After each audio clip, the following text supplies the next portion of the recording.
Salut tout le monde, ici Marc-Claude en studio avec Karine. Salut Karine. Allô. Merci d'être avec nous. On s'est rencontrés grâce au web. Oui. Et je me rappelle encore la première fois que je t'ai vue en ligne. C'était pendant un ralliement en direct. Ouais. Comme beaucoup de mamans qui viennent aux appels, c'est souvent en pliant du lavage, en faisant la cuisine parce qu'il y a les enfants autour. C'est en journée le matin. Et je me suis rappelé ton histoire. Tu disais que tu venais de quitter Montréal dans un contexte multigénérationnel, familial, dans le fond? Oui, assez. Vraiment. Il y avait la tante de mon copain qui habitait comme dernier étage, ses parents, puis il y avait nous dans un triplex. Donc oui, c'était assez multifamilial. Fait que c'était comme en partie le rêve de certaines personnes, de vivre déjà comme ça. Et tu as eu l'appel de déménager en Estrie. Puis ça faisait pas longtemps quand on s'en est parlé. Puis je me suis toujours demandé, mais qu'est-ce qui s'est passé avec Karine? Quelle est la suite de l'histoire? Puis nous, après ça, on embarquait dans une série qui s'appelle Vie de clan. Puis tu as sorti un livre sur l'amitié. Puis là, on s'est dit, il faut qu'on se parle. Ouais. Fait que première grande question, comment tu as abouti en Estrie? C'est un peu un hasard. On avait un appel quand même assez viscéral de quitter Montréal. On trouvait qu'on avait fait le tour. J'ai 3 enfants. 5 ans, 3 ans, 1 an. Et on habitait dans un petit 4,5 à Montréal. Oui, on était en bigénération, mais quand même, on sentait qu'on manquait un peu d'espace. Puis au-delà de ça, je pense qu'on aurait pu continuer de s'adapter, mais il y avait vraiment quelque chose... Je parle d'espace au terme large. Là. On sentait qu'on avait un appel de la nature quand même assez grand. On avait un projet de construire une maison bigénérationnelle pour... concrétiser ce projet-là de nature avec mes beaux-parents. Finalement, ça l'a tombé à l'eau, puis on a décidé de sauter dans le vide un peu. Le timing était comme mon fils commençait l'école, mon plus jeune allait commencer la garderie. On trouvait que c'était une bonne phase, c'était comme un bon timing pour y aller. Fait qu'on on a eu un coup de cœur pour une maison, puis c'est ça qui a pas mal déterminé où est-ce qu'on s'est installé. Mais je me sentais pas nécessairement prête, même si je sentais qu'il y avait clairement quelque chose qu'il fallait qu'il bouge. Tu sais, moi, je crois pas beaucoup aux bonnes, mauvaises décisions. Là, je pense qu'il y a une décision à prendre. Puis je sentais que j'allais plus regretter si je prenais pas cette décision-là que si je la prenais, que si je la prenais pas. Tu sais, c'était vraiment comme quelque chose de ça s'explique pas, là. Quelque chose en nous qui était viscéral, de faut qu'on bouge, là, puis faut qu'on voit ce que ça donne. Puis l'Estrie, c'est un peu un hasard. Ça aurait pu être n'importe où au Québec. Mais il fallait que ça soit sur la Rive-Sud, parce que niveau travail de mon partenaire de vie. Mais, tu sais, on s'est établi à Shefford, mais c'était pas comme Shefford ou rien. C'est comme vraiment, on checkait vraiment pas mal autour dans les cantons de l'Est, là, plusieurs villes. Là. Fait qu'il n'y a pas de bonne ou mauvaise décision. Finalement, après les mois passent, comment tu interprètes ta décision?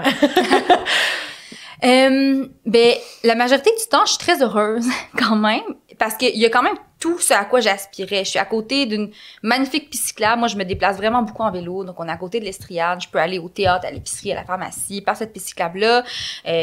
Nous, on fait beaucoup de randonnées en montagne, parce que c'est vraiment un bon spot où être. Il y a de la forêt, on est en contact avec la nature.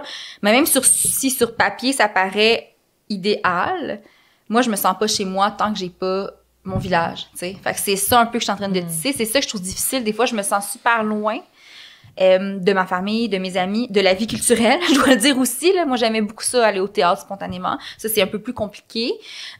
Mais tranquillement, je pense que je fais vraiment beaucoup d'efforts, en tout cas, pour m'immerger dans cette vie-là. Là. Même, tu sais, vraiment avoir les 2 pieds dedans.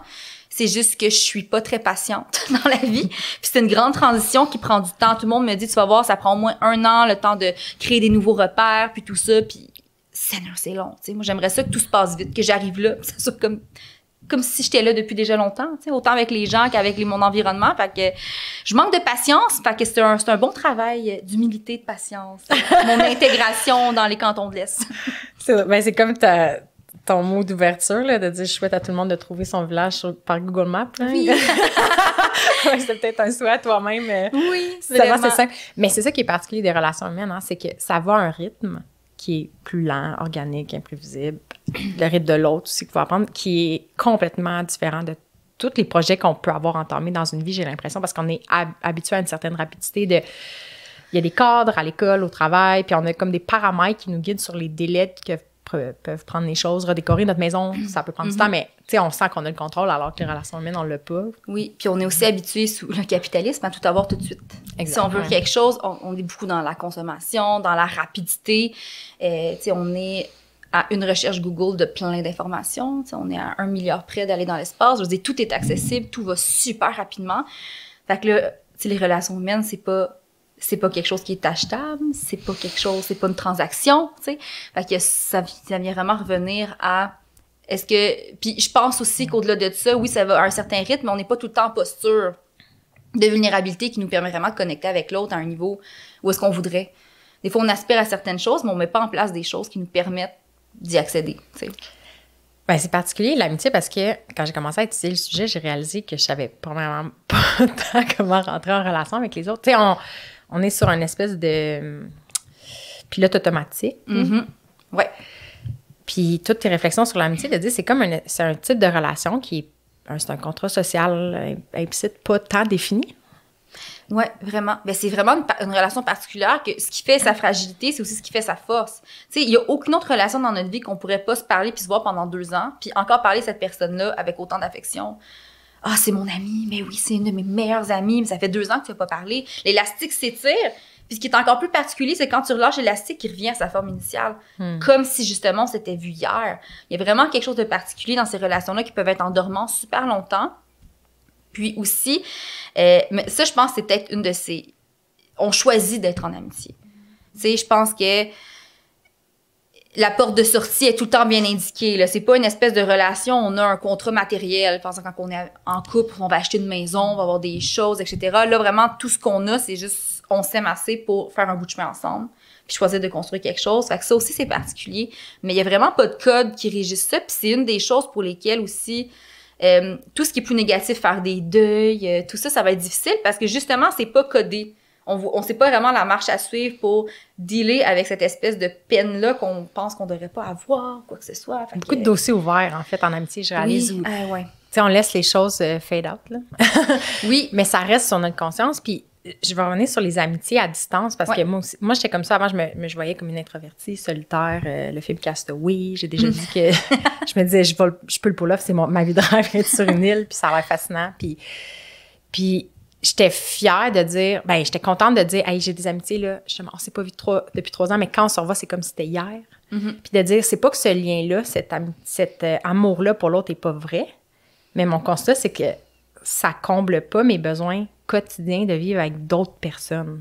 Puis là, j'ai commencé, ce que je vivais pas avant, à ressentir de la peine d'être loin des personnes que j'aime profondément puis que géographiquement, on n'est pas dans le même lieu. Puis là, j'ai commencé à ressentir des émotions proches du deuil, de dire « Aïe, je suis en peine de quelque chose que je peux pas vivre. » Oui, une insatisfaction aussi, sans doute. Parce que au niveau de l'amitié, c'est ça beaucoup. Les gens vont pas nécessairement être mal entourés ou ne pas avoir d'amis, mais sont insatisfaits de la façon que leurs amitiés se déploient dans leur vie. Fait que c'est surtout ça. T'sais, ça prend pas la place que tu veux que ça prenne. En tout cas, moi, c'était vraiment ça. J'ai des amis, mais ils sont pas... géographiquement ou dans mon quotidien, on se voit pas autant que je voudrais. On n'atteint pas un niveau d'intimité tout le temps comme je le voudrais. T'sais, moi, je voudrais que ça s'étende dans ma vie. Mais il y a plein de choses qui sont dans le chemin qui fait ça. Fait que des fois aussi, cette insatisfaction-là, oui, ça, c'est évidemment, après ça, on choisit. Est-ce que je fais quelque chose où je vis un peu le deuil ou je suis résignée? Moi, j'étais du côté, non, je suis comme en résistance par rapport à ça. Puis c'est un peu comme ça que j'ai eu l'élan d'écrire ce livre-là. Je me suis dit, c'est pas des blagues à faire. Tu sais, on se dit beaucoup, on tourne ça à la blague, hein, on se verra quand on sera moins fatigué. Puis non, tu sais, moi, ce que je dis, c'est que c'est une catastrophe non naturelle.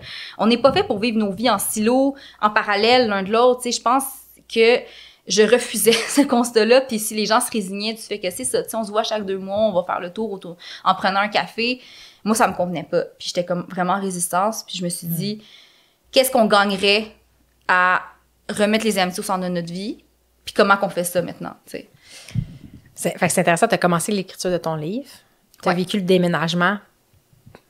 Tu avais fini d'écrire le livre? J'étais comme en révision, ouais. Okay. Puis, j'aurais sûrement ma réflexion a comme été en accéléré quand j'ai déménagé.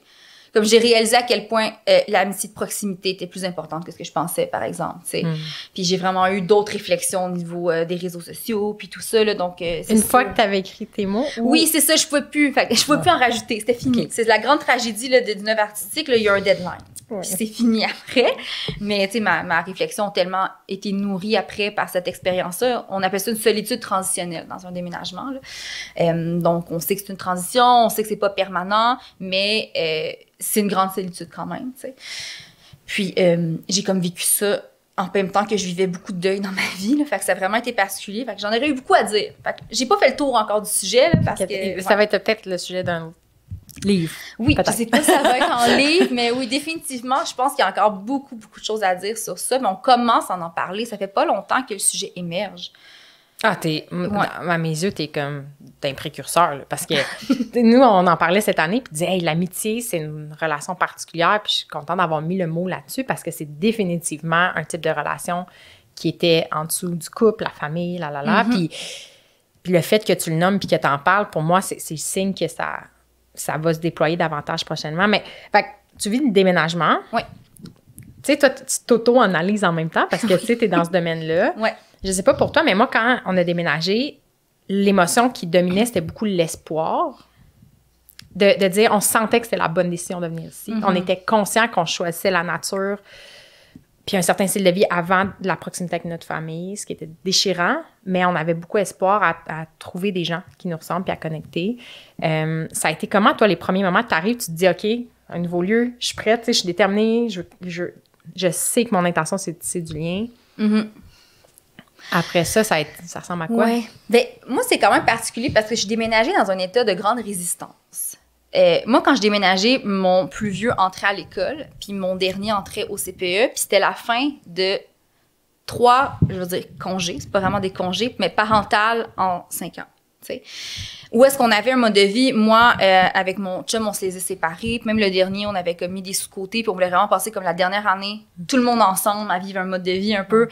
Fait que là, je déménage quand ça, c'est fini. Puis, tu sais, mon enfant va à l'école, je le perds un peu. Il est jamais allé à la garderie à temps plein. Je le voyais plus souvent. Fait que j'étais déjà dans un mode de résistance de « Oh, mon Dieu, je perds un mode de vie que je pense que ça devrait être ça, la vie. » Mais ça a l'air que c'est pas ça. Ça a l'air qu'il faut qu'on travaille, puis qu'on paye notre hypothèque. Puis, évidemment que je le savais, mais j'étais vraiment en grande résistance. Fait que de déménager dans cet état-là aussi, avec une grande perte de repères, puis une perte de filet social, ça a vraiment été difficile pour moi. Fait que c'est sûr que ça a teinté mon expérience parce que moi, j'étais pas dans un état d'espoir, tu sais, j'étais vraiment dans un état de je veux retourner en congé parental avec mes enfants près de moi à faire des choses dans la lenteur et la contemplation puis avoir, tu sais, joué toute la journée. Puis c'était pas ça, mais ça aurait pas été ça à Montréal non plus. Mais là, je vivais que c'était pas ça à Shefford.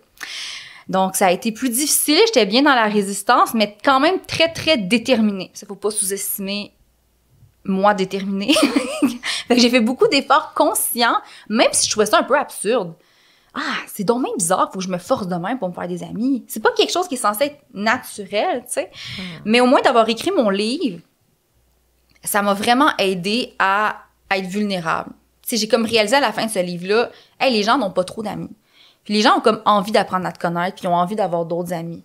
Fait que tu sais, vas-y. Puis j'avais moins cette crainte-là de me faire rejeter ou, tu sais, de vivre des blessures ou quoi que ce soit. Fait qu'au moins, j'étais vraiment dans une posture optimiste par rapport à mes relations, mais ça a été quand même beaucoup d'efforts conscients de fréquenter des troisièmes lieux. Tu sais, les premiers... Troisième lieu, c'est... on a le lieu où est-ce qu'on habite, on a le lieu où on travaille, puis les troisièmes lieux sont les lieux où est-ce qu'on a du plaisir, puis qu'on connecte. Donc, j'étais allée dans ces troisièmes lieux-là beaucoup, tu sais, pour justement... pour... avoir du monde. Avoir du monde, c'est ça, connecter avec du monde, parler, etc. Puis, tu sais, oser aussi beaucoup... Oser le café d'amitié, là. « Hey, ça te tente-tu d'aller prendre un café? » Puis c'est weird, parce que c'est tellement des codes associés au dating. Moi, je pense qu'en amitié, on devrait avoir ces codes-là aussi. Au-delà du fait, est-ce qu'on a des intérêts, des valeurs communes? Est-ce qu'on a la même vision de notre relation d'amitié? Puis ça, je pense que il faut l'avoir. Tu sais, ces mêmes aspirations-là, savoir où on s'en va, tu sais, quand même. Pour pas que, justement, on soit dans des relations où il n'y a pas de réciprocité. Fait que tout ça, c'était quand même déjà réfléchi en place, là. Fait que quand t'es arrivée, toi, t'avais-tu une vision claire du type de relation d'amitié que tu voulais? Oui. Comme en dating, des fois, tu sais, t'as ton homme de rêve. Puis Oui. tu te dis, hey, j'ai ce sentiment-là que mes amis vont être dans ce range-là. Ça ressemble à quoi, ton Mais moi, je suis profil vraiment, amical? je suis vraiment intense. Puis je voulais des amitiés, tu sais, entières. Je voulais mon village. Je voulais des personnes qui soient dans ma vie, dans celle de mes enfants. Je voulais vraiment que ma famille choisie. C'est ça que je m'en allais chercher. Puis tu sais, ça arrive pas tout le temps. Puis je réalise que dans ma vie, souvent, quand c'était pas ça que j'avais avec quelqu'un, je passais à autre chose. Au lieu de voir qu'est-ce que cette personne-là pourrait m'amener quand même. Tu sais, une relation, c'est pas obligé d'être super anti comme ça pour être nourrissante quand même. Fait qu'il a fallu, pas que je compartimente, mais tu sais, c'est sûr que je m'en allais chercher tellement quelque chose de précis que là, je suis vraiment restée plus ouverte de, hey, un peu tout le monde qui a envie d'être, tu sais, en parallèle, de faire partie de la constellation de ta vie peut être nourrissant, puis tu sais, sois ouverte à ça. Puis quand que tu vas rencontrer la personne qui va devenir éventuellement tes personnes dans ta famille choisie, ça va arriver de façon plus organique, tu sais. Je pense aussi. Puis je pense que de réaliser que ce cercle-là de grande proximité, finalement, ça va être quelques personnes, peut-être sur le doigt de notre main, qui vont avoir cette place-là. Mériter même cette place-là, parce qu'il y a une question aussi de nous, il faut les choisir, ces personnes-là, tu sais, leur faire la place. Puis qu'effectivement, après, j'adore le mot constellation. Tu sais, l'image qu'après, il y a des choses qui bougent autour, puis que c'est correct qu'il y ait des gens qui vont graviter autour de nous pour différentes raisons, puis nous, on va leur apporter des choses, puis que, ouais, en fait, c'est vrai, hein, l'amitié, mais il y a comme plein de couches de types aussi, de niveau de proximité même à travers ça. Mais toi, tu y allais, puis tu te dis, tu avais un besoin d'amitié de grande proximité. Oui. Puis là, tu arrives à Shepherd. Est-ce que tu avais un espèce de plan de match? Là? Tu disais-tu comme, voici comment je vais me faire des amis, tu sais, puis les troisièmes lieux, les ci, les ça, ou c'était plus genre, t'es allé au fur et à mesure, une fois sur place? Ben, j'ai comme été all-in dans tout, là. Ouais, tu sais, je suis même allée contacter des personnes sur les réseaux sociaux, tu sais, que je voyais des fois, tu sais, par exemple, dans le clan, j'ai vu qu'il y avait une Alexandra qui habitait au Shepherd, puis j'ai juste écrit, je fais « Allô, on habite dans la même ville », donc je suis venue me présenter, tu sais. Donc j'ai vraiment osé plus ça aussi, aller connecter avec des personnes de façon très directe. Puis jamais j'aurais fait ça il y a quelques années, j'aurais eu bien trop peur d'avoir l'air loser, puis là, je me suis dit « Non, tu sais, je pense justement qu'il faut défaire, tu sais, faut se défaire de cette affaire-là que... » En fait, je pense que c'est parce que j'ai réalisé que tout le monde vivait un peu cette solitude-là. On était tous et toutes un peu insatisfaits de la façon qu'on vivait nos amitiés. Fait que cette solitude-là, on la vit de façon très collective. Fait que je pense que ça m'a quand même aidé à oser puis être plus vulnérable. Fait que, tu sais, les réseaux sociaux m'ont beaucoup aidé quand même à aller connecter avec des personnes précisément. Mais oui, moi, j'y vais all-in. Je me suis même inscrite dans des cours. J'étais comme, je vais aller rencontrer du monde. Je me suis un peu pitchée partout. Puis je me suis vraiment dit, puis ça, c'est important. J'avais quand même... Tu sais, j'ai déménagé de région. Fait que c'est sûr que au niveau professionnel, j'avais anticipé un ralentissement. J'avais quand même l'espace pour que ça soit ma priorité. Les amitiés. Ouais, parce que c'est facile de dire, tu sais, j'avais le temps d'aller prendre des marches, d'aller prendre des cafés, d'avoir des conversations. Tu sais, ça, on l'a pas tout le temps. Mais là, j'étais justement dans cette transition-là de vie qui m'offrait un peu plus de temps, tu sais. Donc, c'est intéressant. Moi, je me disais, entre moi et Vince, c'est moi qui travaille temps plein. Puis lui et le papa à la maison. Marc-Aurèle va à la garderie les matinées, mais c'est Vince qui est avec Marc-Aurèle l'après-midi, puis il aide pour les repas et tout. Puis il y a une partie de moi qui disait, est-ce que je vais avoir le temps, est-ce que je vais avoir de la place aussi à faire à des amitiés? Puis j'avais cette vision-là qu'il fallait que j'aie le même style de vie qu'une maman à la maison, toujours disponible. Puis il a fallu que je fasse beaucoup d'introspection. Je disais, est-ce que moi-même, je suis à l'aise avec le fait que je suis entrepreneur, puis je travaille en journée, puis que je réalise aussi que des fois, dans notre liste de nos amitiés, il y avait comme des qualités de la personne. Moi, c'était plus ou moins conscient, je dirais. J'y allais beaucoup au feeling en rencontrant les gens. Mais il y avait aussi le volet que j'avais pas réalisé de mode de vie, de style de vie. De dire, il y a des personnes que j'ai rencontrées qu'on s'adore, puis on dirait que nos horaires sont juste pas les mêmes. Je suis disponible en soirée, l'autre personne, ça ne fit pas. Elle est disponible en journée. Je ne sais pas si toi aussi, tu as été confrontée à ça, parce que là, tu as eu un style de vie où tu avais de l'espace, mais éventuellement, il y a des projets qui rembarquent et tout. C'est-tu arrivé que tu rencontres des gens puis que c'est juste compliqué de vous rencontrer? Oui, souvent. Ouais, parce que moi aussi, je suis pigiste, puis ça a été un choix que j'ai fait, là, parce que justement, je voulais avoir un horaire flexible. Tu sais, moi, je dois souvent faire mes contrats le soir, puis la journée. Puis ça, c'est un grand privilège de pouvoir faire ce choix-là, mais je voulais pas que mon énergie, les meilleures heures de ma journée soient consacrées qu'au travail. Tu sais, je voulais pouvoir avoir de la place pour mes enfants, pour la créativité nécessaire pour faire mes projets. Mais évidemment, oui, je travaille quand même souvent en journée, tu sais. Mais c'est plus facile pour moi qu'une autre personne, je pense, de dire comme, hey, je vais faire ce contrat-là ce soir, tu sais, quand mes enfants vont être couchés, puis je vais avoir le temps pour aller faire ça. Fait que moi, j'ai un horaire super flexible, mais je pense que ça nuit un peu dans le sens que moi, je suis tout le temps celle qui va dire, hey, mon horaire est vraiment flexible, fait que tu sais, je m'adapte à toi. Puis souvent, c'est ça. Fait que c'est pas tout le temps non plus, je m'écoute un peu moins là-dedans, parce que je me dis, hey, c'est cette fenêtre-là, là, j'ai pas le choix, même si, comment je me sens, je le feel dessus, faudrait-tu que je fasse autre chose? Donc, de jumeler tout ça avec mon horaire aussi. Puis des fois aussi, évidemment, je me suis ramassée, mettons, en faisant ça avec 2-3 jours ben trop intenses, où je travaillais ben trop. Fait que je veux bien voir ça comme un investissement dans mon bien-être, là, des relations de connexion, mais je suis encore à trouver l'équilibre avec mon mode de vie, justement, parce que je dois travailler, puis j'aime ça quand même, les contrats que j'ai, mais c'est vraiment un sweet spot. Puis ce qui est difficile, c'est que c'est tout le temps à réévaluer.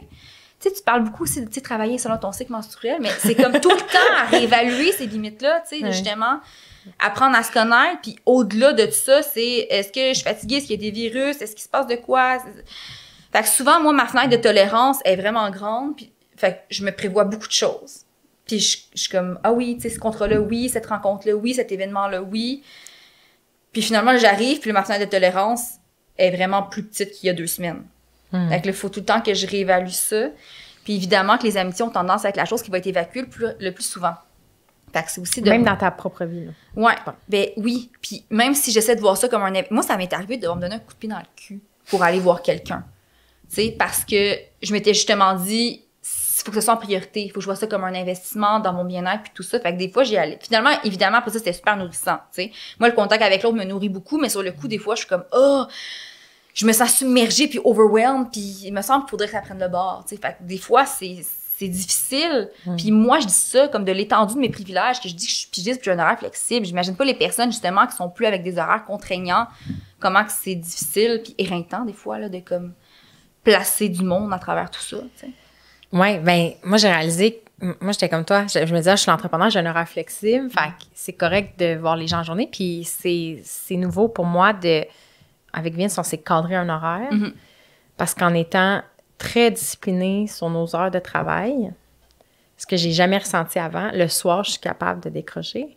Avant, ma switch était tout le temps off, à on. Ouais. Je regarde la mettre à off, puis moi, j'adore mon travail, puis même, je pense la nuit, puis je me lève, puis j'ai des idées, puis j'en parle à Vince au travail du matin, là, tu sais. Puis j'ai réalisé que, ouais, il y avait comme deux aspects. Il y a l'aspect d'être ultra discipliné avec mon horaire, puis c'est vraiment dur pour moi, mais de dire comme... C'est dur pour moi de dire à quelqu'un, tu sais, je t'aime, mais je travaille en journée. Alors, si j'étais, mettons, comme ma mère, j'étais infirmière, il n'y aurait pas de question, tu sais, il faut que je punch in, je punch out, j'ai pas de latitude, mais moi, je n'étais pas capable de dire, je crée ma vie, puis il y a un cadre, puis j'ai créé ce cadre-là. Puis après ça, je décroche le soir. Puis l'autre aspect, c'est que j'ai réalisé aussi, finalement, que ça résonne beaucoup avec d'autres parents, couples, entrepreneurs, parce qu'ils ont une réalité similaire. Puis que là, alors que je voyais de l'amitié comme des trucs en périphérie, tu sais, je vais te voir dans les cracks, tu sais, le soir, oui, le week-end, j'ai fait, aïe, il y a tout ce temps-là en journée que si je m'entoure d'autres créateurs ou entrepreneurs, on comprend cette réalité-là, puis même éventuellement aussi voir l'amitié par les projets qu'on fait. Puis là, ça, c'est l'autre layer que je ne m'attendais pas de vivre, de dire, hey, je veux créer avec du monde, je veux vivre avec du monde. Puis je sais pas si toi, est-ce que dans ta vision aussi de l'amitié, c'est quelque chose, tu sais, une grande proximité, mais y avait-tu aussi l'aspect côtoyer les gens dans le quotidien? Oui. Mais tu sais, en amitié, il y a le principe de face à face, côte à côte. Puis ça, c'est souvent utilisé pour, au départ, c'est différencier l'amitié entre femmes et entre hommes. Là, on va dire que les femmes sont souvent plus face à face, qui vont avoir des conversations, vont se demander des nouvelles, puis c'est là qu'ils vont atteindre un plus grand, profond, qui vont atteindre une intimité plus profonde, tandis que les hommes ont tendance à être plus côte à côte, à faire des activités ensemble, plutôt que d'être dans la vulnérabilité puis apprendre à se connaître davantage. Mais ça, c'est le principe qui régit comment qu'on est en relation avec les autres. Puis oui, si moi, j'avais tendance à avoir l'amitié beaucoup dans le face-à-face, puis j'ai réalisé que le côte à côte, il est super pertinent quand même.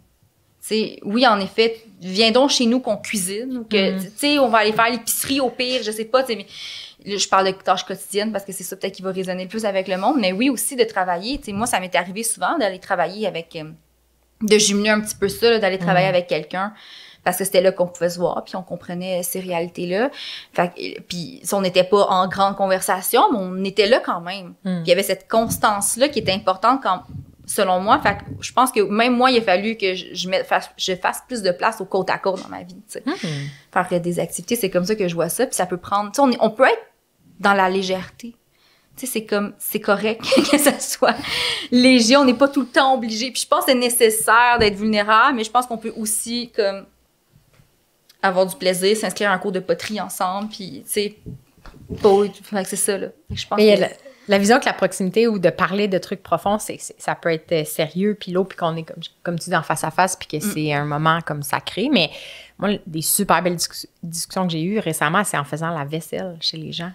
Puis, tu sais, on se fait des soupers d'amis dernièrement, puis une de mes règles, là, c'est de dire on part pas de chez quelqu'un sans avoir fait la vaisselle tout le monde ensemble. C'est-tu le fun quand les invités partent, puis tout est clean, puis tout le monde a contribué. Puis c'est côte à côte, tu sais, un essuie, un lave, puis ça amène à des belles discussions, parce qu'il y a comme une lenteur, puis souvent, il y a d'autres parents qui s'occupent des enfants. Puis je me dis, c'est ça mon cercle de femmes, ou même des fois, en fait, c'est avec les hommes que je jase, là, tu sais. Ouais. Oui. Bien, ça aussi, c'est... tu sais, des fois, l'amitié, ce qui est plus important, en fait, selon des études qui ont été... Les études ont démontré que ce qui est le plus important, c'est la constance, plus que la fréquence. Fait que des fois, d'avoir cette constance-là, ça va se faire par plus de temps ensemble. T'sais, au lieu d'aller prendre un café de 2 heures à chaque 2 semaines, ben on va se faire un chalet un week-end ou justement un souper qui va s'étirer, tu sais. Puis quand on a le temps de creuser en profondeur, tu sais. Là, justement, ça laisse plus de place à ces discussions-là. Qu'on n'a pas quand on se dit, je vais squeezer dans une craque de 2 heures pour avoir de tes nouvelles. Évidemment que tu n'as pas le temps de creuser. Puis, c'est pas que c'est pas important, c'est juste que vaut mieux essayer de choisir les environnements où on va vivre nos amitiés, tu sais. Moi, j'appelle ça faire du rempotage. Des fois, tu sais. Fait que, est-ce que, en ce moment, dans mon amitié, est-ce que je peux la mettre dans un autre pot ou est-ce qu'il va y avoir plus de lumière? Est-ce que, tu sais, ou est-ce que ça va être plus propice à la faire fleurir? Fait que des fois, ça peut être ça aussi. Tu sais, moi, je suis très chalet, tu sais, justement, d'avoir ce temps-là de vivre dans le quotidien de quelqu'un. Mais, tu sais, même si ce chalet-là se fait une fois par saison, mais ça va être plus bénéfique, moi, pour mon lien avec la personne que de l'avoir à chaque 2-3 semaines, mais juste en 2 heures. Tu sais. Oui, fait que la constance, ça peut être une fois par semaine, une fois par mois, qu'il y a des traditions qui restent, en fait. Oui, des rituels aussi. Puis moi, je me souviens, là, quand j'ai commencé à écrire sur le rituel, j'associais tellement ça comme à la spiritualité ou à la religion. Fait que j'ai contacté comme des experts, entre autres une experte en créativité et rituel, tu sais, qui m'a expliqué que ça avait été un peu rescapé par la religion, mais à la base, le rituel, c'est quelque chose de très social, sociologique. Puis c'est vraiment, elle a mis beaucoup sur la relation. Ça sert à marquer dans le temps et un lieu, un événement avec des personnes. Puis je donne toujours l'exemple, le shower, le baby shower. Évidemment, ça peut sembler super consumérisme aujourd'hui, mais le principe est qu'on voulait marquer dans le temps la venue d'un enfant avec toutes les personnes qui étaient importantes pour nous. Puis c'est ça un rituel, tu sais. C'est de dire que dans le quotidien, dans l'ordinaire, je vais créer une brèche pour dire à mon corps puis mon cœur, « Hey, ça, c'est important ce qu'on vit maintenant. Puis c'est important de le voir comme ça plutôt que de voir ça comme une espèce de tâches à intégrer à notre horaire, je sais pas, tu sais. Bien, on peut voir ça, les rituels, comme quelque chose de lourd puis d'oppressant parce que ça revient à la routine ou au cadre qu'on va se créer. Si on sent qu'on obéit à des règles qui nous correspondent pas ou qui font pas de sens dans notre vie, c'est là qu'on se sent esclave d'une structure qui nous représente pas. Mais si la chose est riche de sens, le geste concret dans un lieu à un certain moment devient vraiment, vraiment important. Puis moi, tout, c'est le genre d'affaires dans ma vie auxquelles j'accordais pas tant d'importance. Je trouvais que c'était il y a beaucoup de choses, je trouvais que c'était de la fluff. Là, puis surtout que beaucoup des fêtes, des anniversaires sont devenus trop autour de la consommation. Je voyais plus le sens derrière.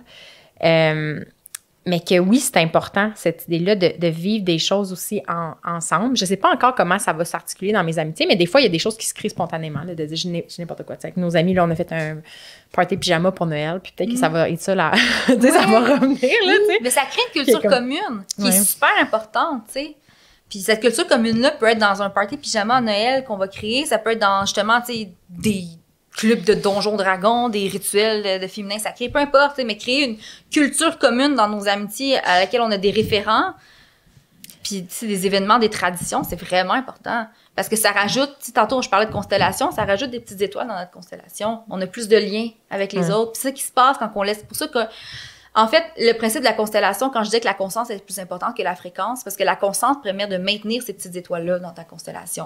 Tandis que quand tu perds cette constance-là, tu perds des intérêts, des liens, tu perds qu'est-ce qui se passe dans la vie de l'autre, puis tu as de moins en moins de choses en commun, puis là, tout d'un coup, ta constellation rétrécit. Puis ça, moi, les réseaux sociaux me permettent vraiment de garder ces petites étoiles-là qui brillent.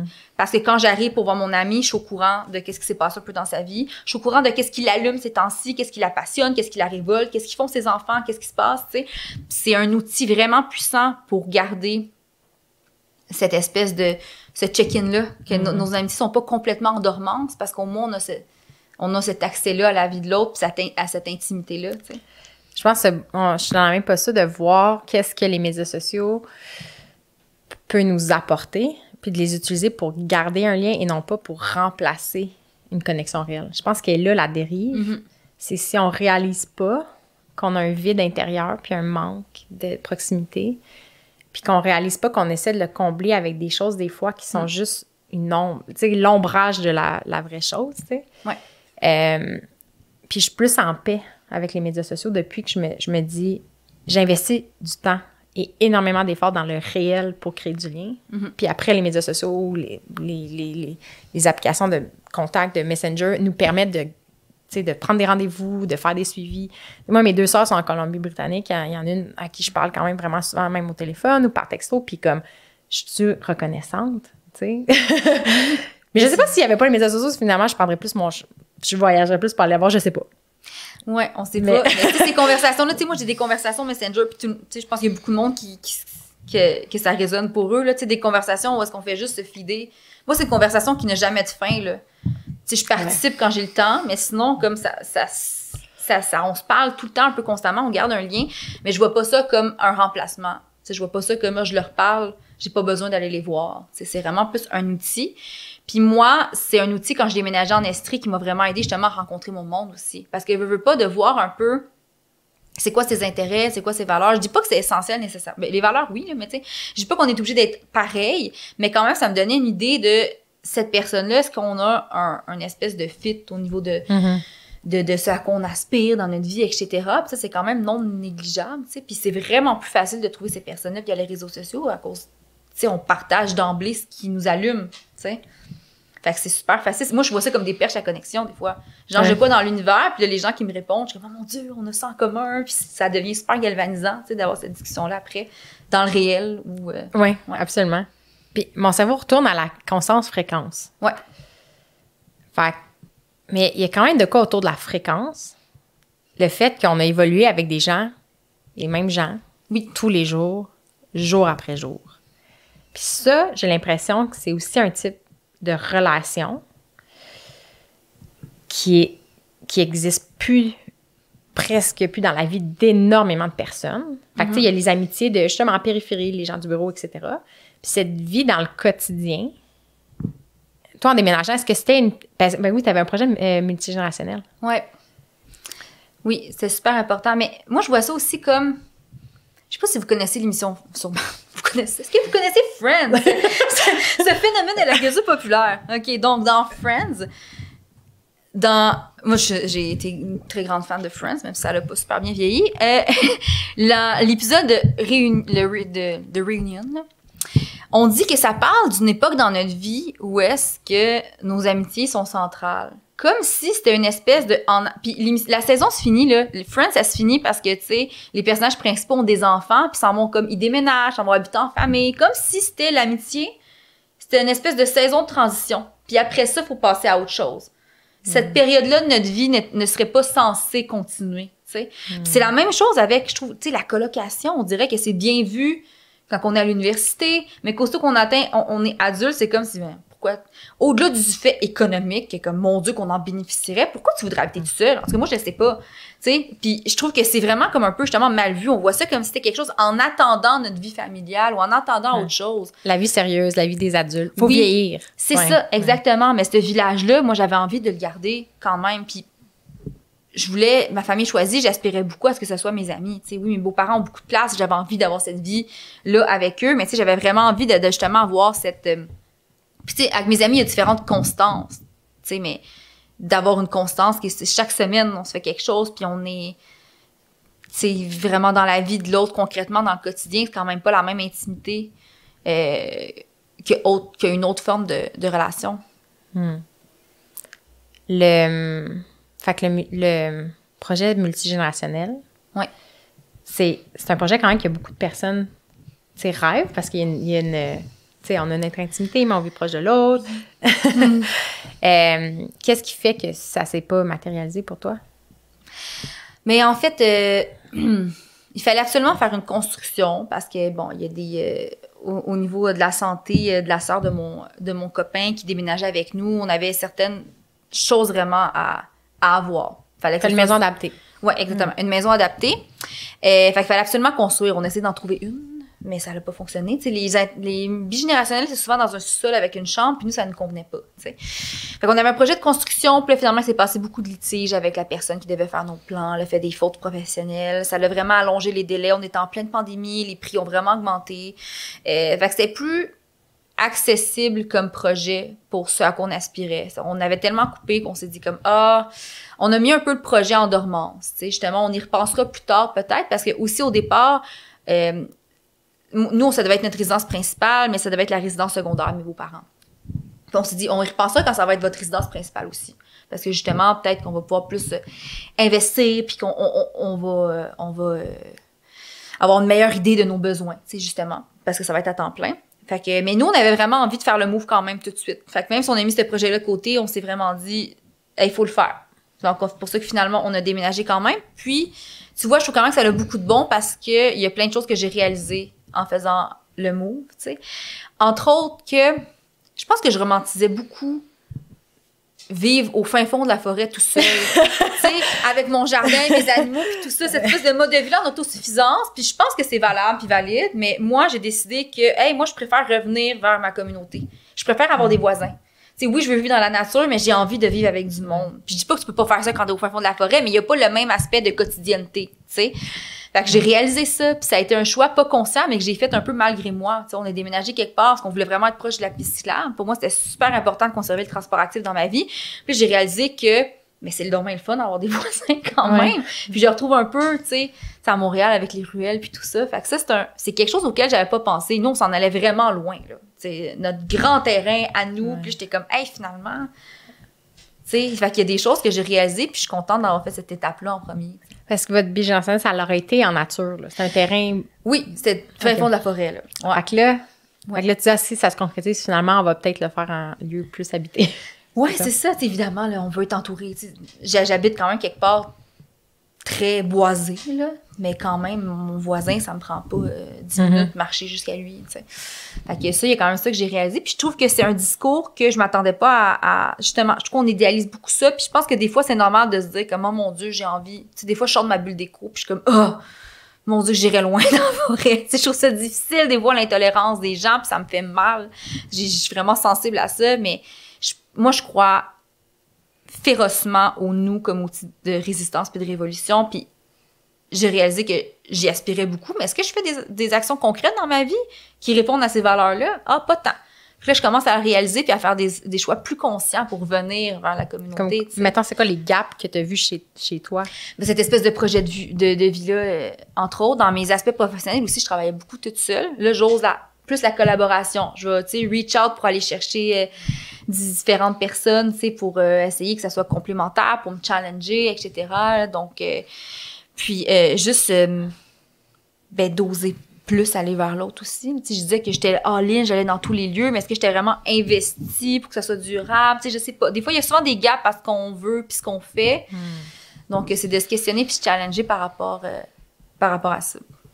Ce que je remarque, c'est ben, tu le nommes, là. C'est en relation qu'on guérit puis qu'on vit les relations. On peut pas. Ouais. C'est un domaine, c'est ça qu'on peut pas avoir tout de suite, quand on peut pas commander. Puis ce qui est confrontant, c'est que on s'améliore en relation puis en connexion devant l'autre, avec l'autre. Alors que, mettons, je voudrais devenir archer, ben je pourrais me pratiquer tout seul dans ma cour, regarder des vidéos YouTube puis devenir bonne avant de peut-être m'exposer à quelqu'un, tu sais. Ouais. Il faut s'exposer à l'autre. Oui, puis on est tellement dans le contrôle et la maîtrise. Tu sais, j'en parle beaucoup d'à quel point pour moi l'amitié c'est politique aussi. Puis un des exemples assez éloquent. Je trouve qu'à l'école, on est beaucoup dans la maîtrise des savoirs. Tu sais, on apprend à avoir raison, on apprend à bien parler, à prouver notre point, puis on a l'impression qu'il faut qu'une conversation se termine par la finalité, qu'on a eu raison. Moi, je suis beaucoup plus dans le processus, c'est plus important que la finalité. Mais à travers tout ça, on n'apprend pas la vulnérabilité, la gentillesse, l'empathie, la communication non violente. Je veux dire, oui, tu sais Pythagore, mais tu sais pas parler avec quelqu'un sans pogner les nerfs quand il est pas d'accord avec toi. C'est fou, hein? C'est dans les valeurs qu'on met de l'avant dans la société, puis on est vraiment en train de former des personnes qui vont être productives. Vraiment moi, c'est vraiment ça. J'ai réalisé, là, on est beaucoup dans le contrôle. Puis justement, les relations, t'as pas de contrôle là-dedans. Faut que tu sois ouvert en posture de « je vais me laisser transformer par l'autre. Est-ce que je suis prête à ça? » Puis t'as aucun contrôle, puis ça fait peur parce qu'on n'est pas habitué à ça. C'est pas quelque chose qui nous est... qui nous est enseigné, tu sais, à l'école ou ailleurs. Non, en fait, il y a un message sociétal, c'est pas la faute de personne, là, c'est comme ça la mouvance, mais l'individualisme, moi, c'est un de mes gros constats, puis on va en parler avec Vince dans notre épisode recap parce que c'est déjà une de nos méga réalisations. Je réalise à quel point nos pensées individuelles sont le reflet de notre culture, puis notre culture individualiste valorise des valeurs comme la liberté, l'indépendance, l'autosuffisance. Puis en contraste à ça, dire qu'on a besoin d'aide va être vu comme une faiblesse. De dire qu'on a besoin de l'autre va être vu comme une faille. On veut enseigner à nos bébés d'être autonomes et indépendants. Ouais. Tu sais, ça l'a complètement tordu, notre vision de c'est quoi être humain. Oui. Puisque moi, je le vois, puis je peux plus ne plus le voir, puis je réalise que c'est dur. Il y a une histoire à raconter pour le faire voir aussi à quelqu'un. Parce qu'on est tellement dedans, cette vision individualiste que des fois, j'en parle, puis je me retiens, je me dis, là, Marc-Claude, c'était en discussion, soit chill, oui, lance, mais là, je suis pas capable, puis là, tout part mon discours. Puis là, il y a des réponses que je reçois des fois, c'est comme, ben, c'est quoi le problème avec tout seul? Moi, j'aime ça être tout seul. Tu sais, je suis pas en détresse, je suis pas en... Puis là, je suis comme, mais telle affaire qui va, si t'étais avec d'autres, ça serait tellement plus facile, tu sais. Oui, mais, puis moi, je crois beaucoup j'ai pas l'impression que le bien-être individuel peut être entier s'il y a pas le bien-être collectif. C'est... Fait que ça paraît dans mes actions. Tantôt, je disais qu'est-ce que je mets aussi. Tu sais, bon, je pense que depuis que je suis mère, j'ai plus un militantisme doux. Tu sais, mais dans mes choix de projets que je fais, je suis beaucoup dans l'éducation. J'essaie beaucoup d'ouvrir les mentalités, d'ouvrir la tolérance parce que de toute façon, on gagne beaucoup à la diversité. C'est une alliée précieuse, la diversité, puis d'inclure le monde dans ce projet sociétal-là. Mais au-delà de ça aussi, il faut que tout le monde ait l'espace quand même de vivre de façon décente, puis de pouvoir avoir ces opportunités-là de connexion, puis les outils puis les ressources pour connecter, tu sais. Fait de miser tout le temps sur le bien-être individuel. Oui, tu peux faire une routine matinale, puis juste faire du yoga, puis je dis pas que c'est pas bien de faire ça. Je veux dire, moi aussi, je mets en place des choses dans mon quotidien, mais il y a quelque chose qui va au-delà de ça, puis je pense que c'est justement l'aspect politique. Le mot te fait peut-être peur aux gens, mais il y a vraiment quelque chose de plus grand que nous, qui est structurel, qui fait en sorte qu'on peut pas vraiment atteindre un bien-être complet si les autres sont pas aussi bien. Définitivement. Puis moi, la manière que je le vois, c'est qu'on a intégré des croyances de par notre éducation, puis on les perpétue dans nos comportements, aussi concrètement. Puis t'as raison, ça part, à mes yeux, il y a tellement d'exemples qui viennent de l'école. Je me rappelle, tu donnais ton exemple de la rhétorique, de la journée où je m'étais fait donner un sujet, puis j'étais contre quelqu'un, puis il y avait 2 rangées de bureaux. Il fallait que je présente mon point puis que je sois plus convaincante que l'autre. Puis il y avait des élèves de chaque bord, il fallait qu'ils votent sur qui était plus convaincant. Puis dans ma tête, c'était ça, la communication. Puis j'avais la vision qu'être un leader, c'est la personne qui prend position en avant. Puis après ça, quand je suis arrivée dans le domaine de l'entrepreneuriat, moi qui m'a libérée, parce qu'à HEC Montréal, j'enseignais la créativité puis l'innovation. Puis c'est comme l'art d'essayer de structurer un domaine ultra chaotique. Moi, j'adorais ces réflexions-là. Puis là, il s'est mis à avoir dans le domaine des compétitions d'entrepreneuriat. Tu sais, même à la télé, là, tu sais, les dragons, les machins. Puis j'étais comme, il n'y en a pas de compétition. La fille qui fait des savons à lavande n'est pas en compétition contre le gars qui fait des cocktails de je sais pas. Tu sais, comme. Ou même avec une autre fille qui avec une autre fille qui fait ça. J'étais comme l'autre jour, j'écoutais une émission justement de compétition, puis après, j'étais plus capable d'écouter. J'étais comme, hey, le show aurait pu être en entier sur. On peut tous s'asseoir puis se parler puis s'aider. Il n'y en a pas de compétition, c'est artificiel. Puis l'école crée en partie ça, cette idée-là que faut que tu te positionnes pour quelque chose. Puis en tout cas.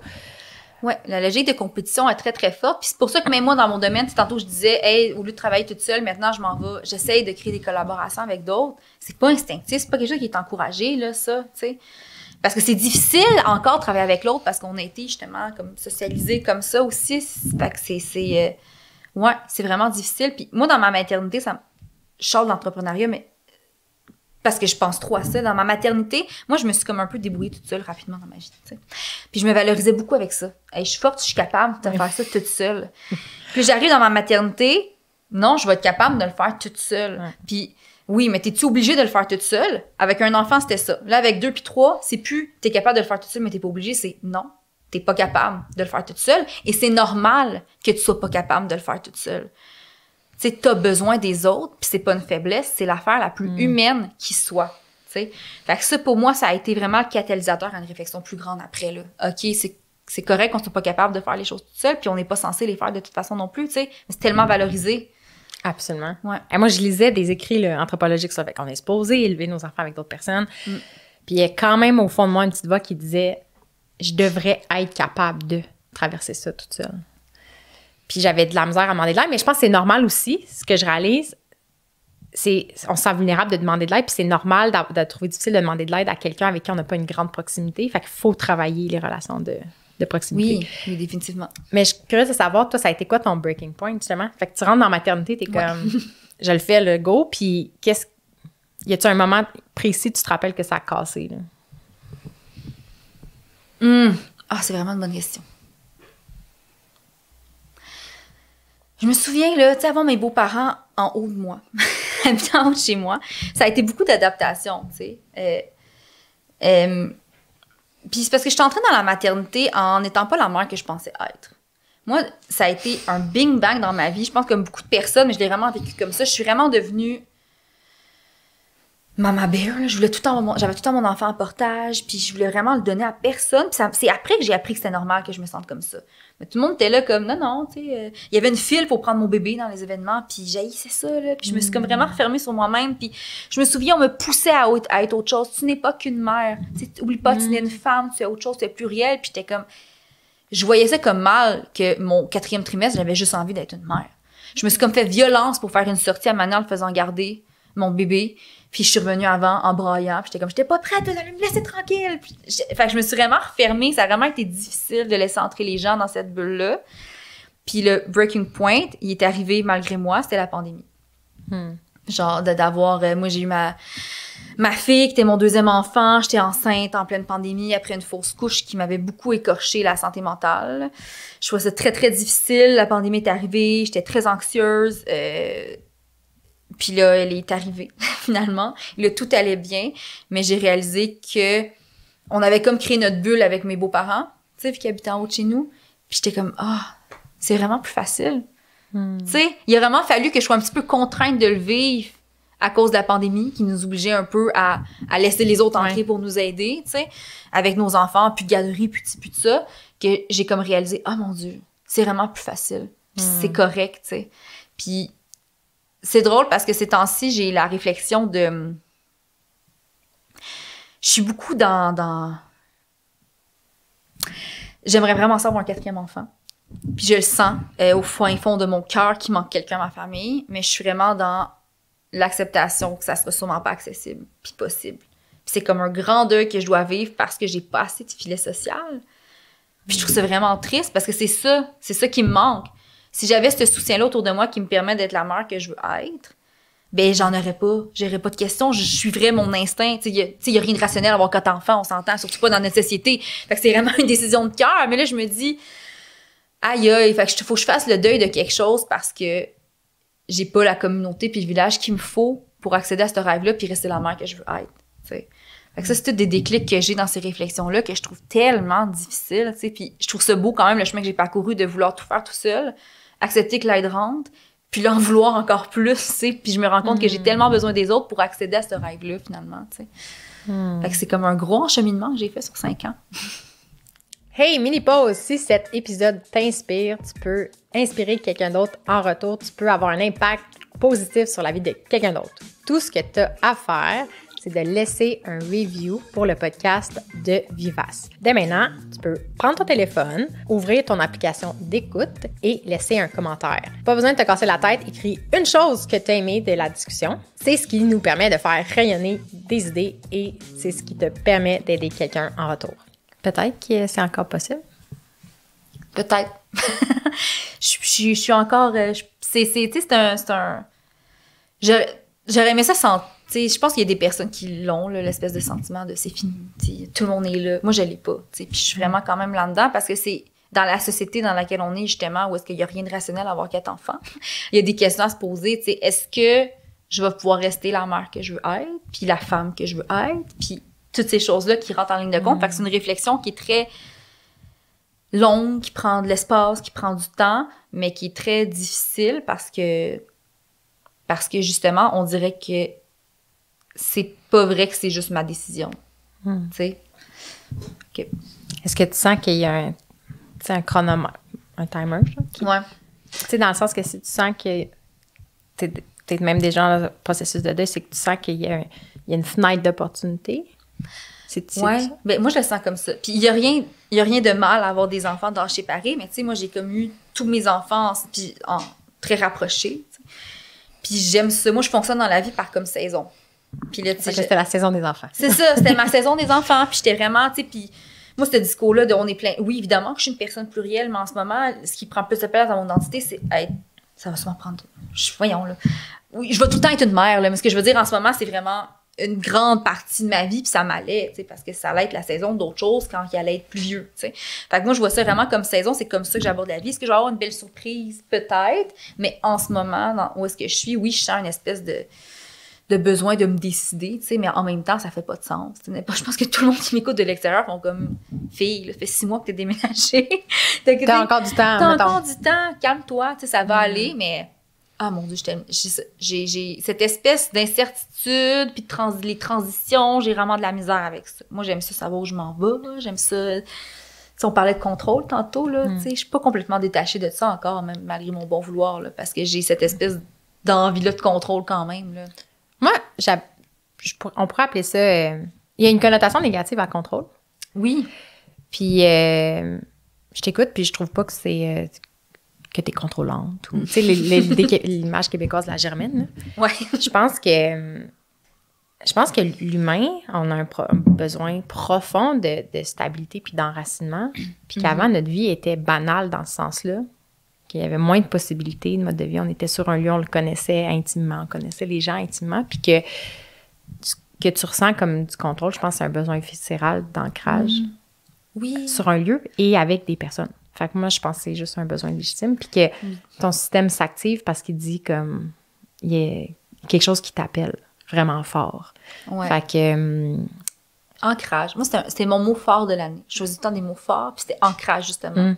Parce que j'aspirais à m'ancrer dans un lieu, mais aussi dans une communauté, puis dans plein de choses. Puis en effet, ce désir d'enracinement-là est très fort. Puis c'est difficile, justement, dans une vie où il y a tellement de possibles. Vraiment. Je pense que moi, ça revient avec ça aussi, avec l'individualisme. L'individualisme est associé aussi à ce message-là que tout est possible, on peut être tout ce que notre cœur désire. Puis je pense, tu sais, tu parles de trucs qui sont non naturels. Je pense que c'est contre nature aussi d'avoir trop d'options. Parce qu'il y a une enivrance, mais après ça, il y a une paralysie. Parce qu'on n'est plus capable de discriminer entre toutes les possibles. Fait que je pense c'est comme... Mais s'il n'y a pas beaucoup de possibilités, on se sent oppressé. Fait que tu sais, on va comme trouver... Oui, le sweet spot à travers tout ça. Puis aussi de ne pas tomber dans l'instantanéité. Puis tout est tellement accessible rapidement. Fait que c'est ça, c'est difficile. Quand tout est tellement accessible rapidement que quand il y a un chemin où est-ce que ça prend plus de temps, tu sais, je pense que je suis pas la seule à pas être patiente. Puis de me dire que, tu sais, ce serait bien plus facile d'aller dans quelque chose qui est plus instantané, tu sais, que je vois à court terme des changements, tu sais, dans ma vie. Là.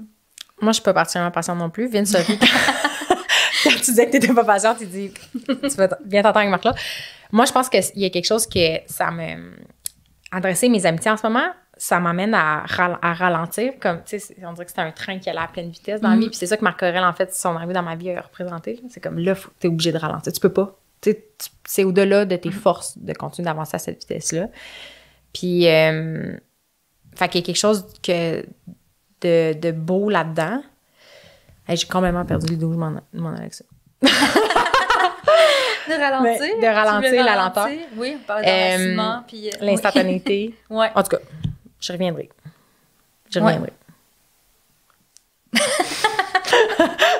Hey, c'est rare, j'ai un blanc de même. Au pire, Vince, il fera du montage. C'est bon. Mais j'en profite rebondir sur ce que tu nommais, par exemple. Je suis pas la mère que je pensais être. C'est drôle parce que je m'étais fait une liste de podcasts potentiels, puis un des épisodes, je voulais que ça s'appelle ça. Je ne suis pas la mère que je pensais être. Ouais. Puis, pour différentes raisons de toi, des fois, toute notre image de ce qu'on pensait qu'on serait.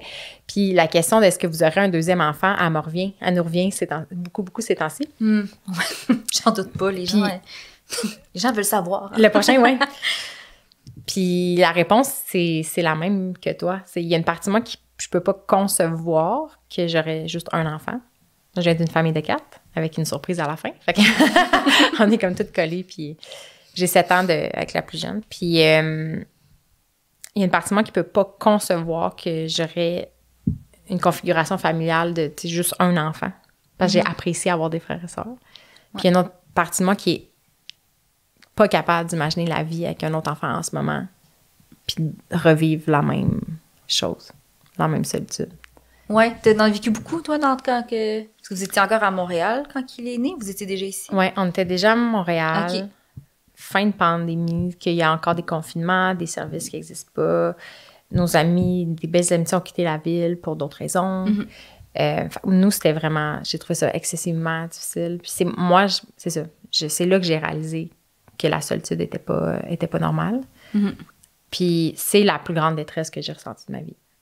Mais ce qu'il y a de beau, c'est que ça l'a mis en lumière quelque chose qui explique des années de mal-être. Je sais pas pour toi si ça a été... Tu sais, tu regardes en l'air et t'es comme « Ah, c'est pour ça que tel événement était aussi prenant. » Parce que ça a tout rapport... Les choses les plus marquantes dans la vie, ça a rapport aux autres. Ça rapporte nos relations, je pense. Oui, puis... Tu sais, on parle souvent des bénéfices qu'on a. Tu sais, par exemple, entretenir des amitiés et des relations significatives dans notre vie, ça a le plus d'impact sur notre santé, notre longévité que nos habitudes, notre statut socio-économique, tu sais. Puis, à parler... Puis, je trouve ça important qu'on en parle. Puis, il y a le concept de capital social qui a émergé en réaction au capital financier pour montrer qu'entretenir des relations, ça nous permettait d'avoir certains privilèges, tu sais. Mais je trouve que, même si c'est essentiel d'en parler, selon moi, de ramener un petit peu au niveau sociétal, communautaire, pourquoi c'est important d'être en lien avec les autres, il y a quand même quelque chose d'utilitaire à avoir ça de même. Je trouve que ça manque de poésie, un peu. Puis, c'est justement, je trouve que être en relation avec les autres, c'est juste parce que c'est ce qui amène du sens à ta vie. Puis, je vois vraiment ça comme ça. Puis, je pense que les deux discours sont importants, justement, aussi. Mais oui, c'est vrai. Puis, tu sais, avec l'amitié, ce qui est particulier aussi, c'est souvent des personnes qui nous suivent depuis longtemps. Ils ont assisté à plein de versions de toi. Puis, quand tu laisses partir une amitié, c'est comme tu laisses partir aussi une partie de toi. C'est difficile. Ils ont été là dans plein de moments dans ta vie. Ils ont été là comme pour discuter longuement des grandes décisions de vie. Puis, ils sont pas là nécessairement pour assister au dénouement. Puis, tu sais, il y a vraiment quelque chose de particulier dans ça, tu sais. Mais oui, en effet, tous les moments... ça, c'est Vivek Murthy, je pense qu'il disait dans son livre « Together », que tous les grands moments de notre vie... Tu sais, si on y réfléchit, c'est tout le temps avec d'autres personnes. Ouais. Ben, ouais. Des petits glimpses que, tu sais, je me rappelle être dans le flow. Tu sais, le flow créatif que tu fais de la recherche. Il y a quelque chose que j'aime bien. Mais il y a quelque chose de profond d'être avec les autres. Ouais, mais tu vois, moi, cet espace de contemplation-là, très nécessaire à ma créativité, là, il est là quand j'ai une vie équilibrée ou est-ce que je me sens pas toute seule. Tu sais, fait que je pense aussi justement qu'il y a je pense que c'est peut-être aussi ma personnalité. Moi, je suis quand même extrovertie. Moi, être en contact avec les autres, c'est pas épuisant. Je sais qu'il y en a qui n'ont pas les mêmes limites que moi, mais moi, clairement, j'ai besoin d'être ça pour être nourrie, pour être moi, ça nourrit ma créativité. Moi, je suis très, tu sais, c'est très méprisé le small talk. Moi, j'adore ça, là. Tu sais, je veux dire, moi, je vois ça comme une chasse au trésor. On parle, puis la manée comme, c'est mon petite affaire sonne, je vais creuser. OK, ça, c'est intéressant, puis on va aller en profondeur, mais je dis, ce serait pas mon métier. Mon métier, c'est de raconter des histoires. Fait que moi, j'adore ça. Je méprise pas ça. Puis ça me nourrit beaucoup au niveau de ma créativité, tu sais. Mais ça, c'est moi. Mais oui, mais moi, j'ai besoin, même dans mes moments toute seule, j'ai l'impression qu'ils sont... Des fois, je peux vivre des moments de résonance toute seule parce que j'ai vécu des moments avec d'autres. Je sais pas si c'est clair, qu'est-ce que je dis? Tu sais, par exemple, j'ai vu un moment dans ma voiture, l'autre fois, j'étais vraiment bien puis heureuse. Il y avait comme une série de chansons à la radio qui jouaient. Ça m'a vraiment rendu de bonne humeur. Mais tu sais, un feeling... C'est un peu ça la résonance, là, de se laisser transformer par son environnement puis le monde. Mais tu sais, comme tout est possible, je suis vraiment heureuse, j'ai plein d'élan créatif. Tu sais, je me sentais vraiment comme superwoman. Mais c'est parce que les chansons me ramenaient à des personnes. Je fais que, tu sais... Fait qu'on est-tu vraiment tout seul? Hey, je t'écoute parler, là, parce que je réalise. Tu sais, on parle beaucoup des écrans. Puis comment c'est... Bon, les écrans... Un livre, c'est un écran. C'est une interface qui fait que je suis avec toi et tu me parles, même si t'es physiquement pas là. Il y a des livres qu'on lit de personnes qui sont décédées depuis longtemps, qu'on se sent accompagné. Fait qu'on... C'est un outil qui limite la solitude. Puis là, tu parles de musique, puis on réalise pas non plus qu'avant, la musique, la seule façon d'en entendre, c'est qu'on était physiquement devant des gens qui faisaient la musique. Et le fait qu'on dit « Ah, moi, je suis bien toute seule », je me demande le nombre de personnes qui disent ça, qui sont réellement tout seuls, en silence, sans réseau social autour. Parce que moi, je me sens le mieux toute seule quand je me sens aussi soutenue et aimée à l'extérieur de cette bulle-là de solitude, qui est même pas une bulle de solitude, non. Mais la science soutient ça. Par exemple, là, souvent, là, le fait d'être bien entouré, c'est considéré comme un vaccin. Ça protège. Puis, entre autres, je pense à une étude qui a été faite fait pas si longtemps que ça en plus. Là. J'ai pas la date exacte, mais je sais que c'est une étude récente. Puis, il enfermait des gens dans une pièce puis avec un rhinovirus.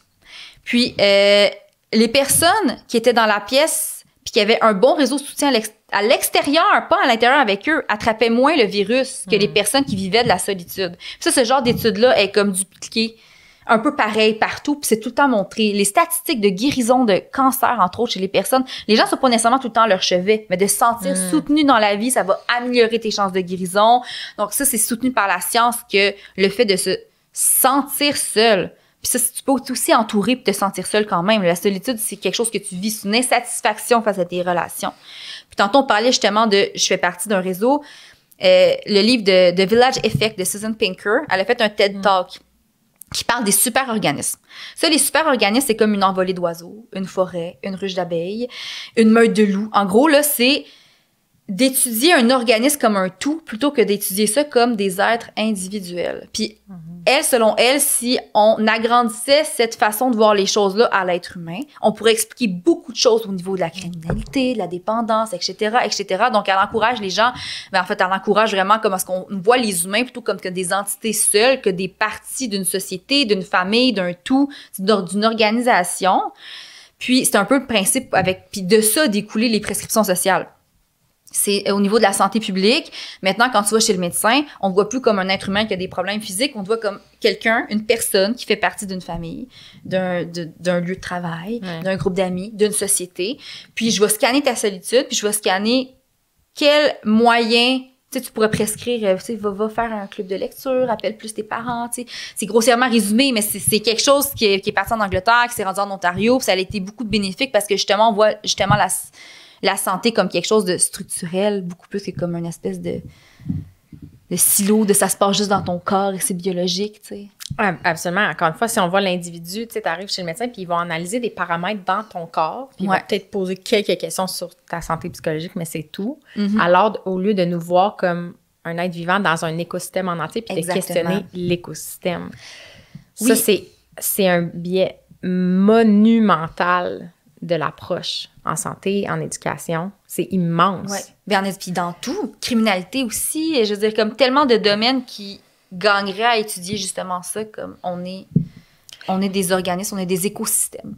Ouais. Puis même de réaliser, c'est ça, je pense que c'est important, puis de faire comprendre à quel point c'est contre nature d'être seul. Même ce que tu décrivais tantôt, de dire les amitiés, ils vont, ils viennent, puis on attache même la nature de l'amitié à ça, tu sais, de dire comme il y a des saisons dans notre vie, puis ça change, mais de dire avant, ça changeait pas autant. On n'était pas confrontés à constamment être dans des nouveaux environnements. Tu sais, moi, je me rappelle, c'est t'es à l'école, OK, ton école est finie, tu vas au secondaire, là, ta gang d'amis change peut-être. Après, c'est la job, puis là, la job change, puis là, t'as plus tes paramètres, mes amitiés changeaient au fil de mes projets.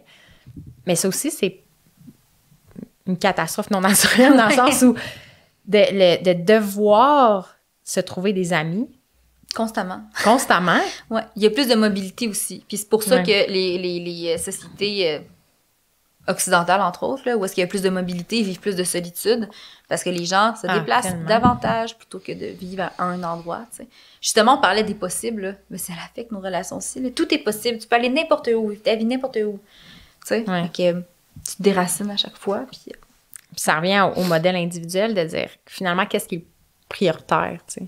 Puis je pense, je sais pas si tu l'as vécu. Ben, dans ton domaine, je sais pas si c'est quelque chose qui... T'as quand même 3 enfants, fait que je sais pas si c'était dans ta vision, mais tu sais, il y a aussi la mode de dire, je vais être un nomade digital.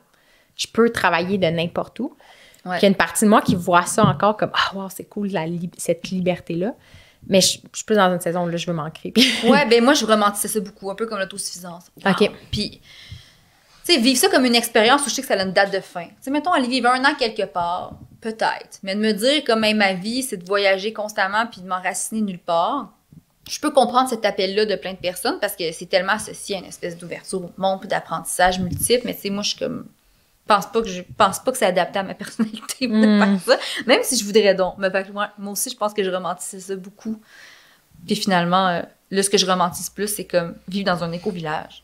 Tu sais, puis d'autosuffisance, ça me ramène à ça. Pourquoi on peut pas tout partager à place d'avoir ton terrain tout seul? C'est tellement d'ouvrage entretenir une maison, là. Moi, je le réalise aussi en étant plombier génération. Je suis comme, oh mon Dieu, mon beau-père en faisait tellement parce que là, il faut tout qu'on fasse ça nous-mêmes. Moi, s'il y avait comme des résidences pour personnes âgées, mais pour famille, genre, inscrivez-moi quelqu'un, je rêve de ça, tu sais. Ça fait moins d'étalement urbain en plus. Puis, tu sais, il y a comme quelque chose, il y a un lieu commun, un parc, on est comme en relation, je sais pas, tu sais. Fait que moi, j'aspire vraiment à ça. C'est mon rêve, je pense. Ouais. Fait que là, t'as ta maison. Fait que là, c'est quoi les chemins possibles? Est-ce qu'il y a comme, peut-être je retourne à Montréal, peut-être je crée un éco-village. Y a-tu comme une possibilité prochaine que vous changez de maison, de lieu de vie? Je sais pas. Parce que là, on commence à être bien, mais je pense que oui. Peut-être que c'est... Moi, je pense qu'on a acheté en sachant que c'était un peu une transition, mais là, en même temps, on est vraiment mis dans notre maison. Okay. Puis, tu sais, moi, je dis des fois, parce que je trouve ça vraiment difficile et inconfortable. Puis c'est sûr que le cerveau aime pas ça, l'inconfort, là. Ben moi, je trouve ça vraiment inconfortable des fois. Fait que c'est sûr que ce serait la facilité pour moi de retourner à Montréal, de retourner dans ce que je connais, dans mes repères, d'être proche de mes opportunités professionnelles, puis tout ça, tu sais. Mais en même temps, autant que quand j'ai pris la décision de demeurer pigiste puis de travailler un peu moins, parce que j'ai le privilège de pouvoir le faire, pour moi, c'était clair. À travers tous les grands deuils professionnels que j'ai faits, j'avais ma vision de non. Ta priorité, c'est de passer le plus de temps possible avec tes enfants. Puis, même si c'était difficile de faire ces deuils-là, j'étais capable de les traverser parce que j'avais ma vision claire. Mais là, j'essaie de m'accrocher au fait qu'on a quand même pris cette décision-là parce qu'on voulait offrir une certaine enfance à nos enfants, à proximité de la nature. Puis on les voit quand même qui triplent, là. Tu sais, on allait monter des montagnes après l'école, on se déplace beaucoup en vélo, dans des vraiment belles pistes cyclables, on est vraiment proximité. Ces choses-là, c'est le genre de choses qu'on voulait offrir. Fait que je me dis peut-être qu'à travers l'inconfort, il faut que je garde ma vision de qu'est-ce qu'on voulait offrir.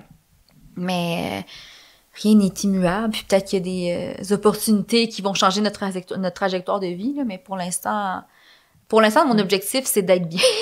C'est vraiment, tu sais, je veux pas voir ça comme si c'était transitoire parce que je m'enracinerai jamais, tu sais. Tes enfants, tu observes, puis tu sens qu'ils se sentent bien. Est-ce qu'ils ont nommé? Attends, ils ont quel âge? Le 5, plus de 5 3 et 1 an, ouais. Donc, ça parle. À 5 ans, ça parle? OK. Oui, ça parle beaucoup de Est-ce qu'il t'a... est-ce que tes enfants, ceux qui parlent, t'ont nommé? Comment ils ont vécu ce changement de vie-là? Mais tu sais, mettons, pour mon plus vieux, c'était vraiment difficile parce qu'il changeait de maison, de ville et en plus, il commençait à l'école. Fait que c'était une grosse transition. Puis il est tellement résilient. Je l'aime, il est tellement bon. Mais tu sais, mes enfants, ce qu'ils me nomment, c'est pas tant que c'est difficile, la nouvelle maison, c'est d'être loin de leurs grands-parents. C'est de plus avoir grand-papa et dada. Ils appellent leur grand-mère dada en haut. Puis tu sais, leur tante, là, la sœur de mon chum qui est en haut aussi. Cette proximité-là leur manque beaucoup, mais je sais pas, on leur dit, ils me disent, je m'ennuie de mon ancienne maison. Ce qui veut dire, c'est que je m'ennuie de pouvoir aller. Je m'ennuie de pouvoir aller chez mes grands-parents, tu sais, souvent, aussi souvent que je veux. Tu sais, moi, ça m'arrivait des fois, tu sais, une journée où je me sens un petit peu overwhelmed et overtouched, là, puis je veux préparer le souper toute seule avec un podcast, je les envoyais en haut, tu sais. Là, c'est plus accessible, ça, fait qu'ils y allaient vraiment souvent. Ils y allaient en haut tous les jours, même des fois. Fait que c'est ça qui leur manque. C'est pas tant Montréal, tu sais, ce qui leur manque, c'est pas leur repère. Leur repère, pour eux, c'est leur famille. Nous, on est encore là, cette cellule-là familiale-là est super forte. Ce qui leur manque, c'est leur village à eux. C'est quoi ton quotidien, oui? Comme cette scène-là. Là. Ouais. Tu fais la cuisine. T'es comme... Ton système est comme activé. Là, Ouais. tu peux plus envoyer tes enfants chez les parents dans un lieu familier, en sécurité, puis avoir un moment de silence, genre. Comment tu le vis? Avec beaucoup de culpabilité. C'est plate comme réponse, hein? C'est la réalité. Je me sens bien coupable souvent de me sentir pas régulée. Tu sais? Puis, là, je vais avoir l'air vraiment intense, mais je suis intense. Ça m'est arrivé de pleurer parce que j'étais comme, voyons, j'ai pas un mode de vie qui me permet d'être régulée. Puis je trouvais ça absurde. Je suis comme, aïe, je suis dans une société super privilégiée. Je suis privilégiée, je suis en sécurité, puis comme je suis pas régulée, tu sais, pourquoi? Puis tu sais, je me rends compte justement que... C'est drôle parce que, tu sais, vivace, là, mettons, là. Tu sais, pour moi, ça passe beaucoup par la lenteur. De créer l'espace dans ma vie pour ne pas avoir de raccourcis qui, au final, me nuisent. Tu sais?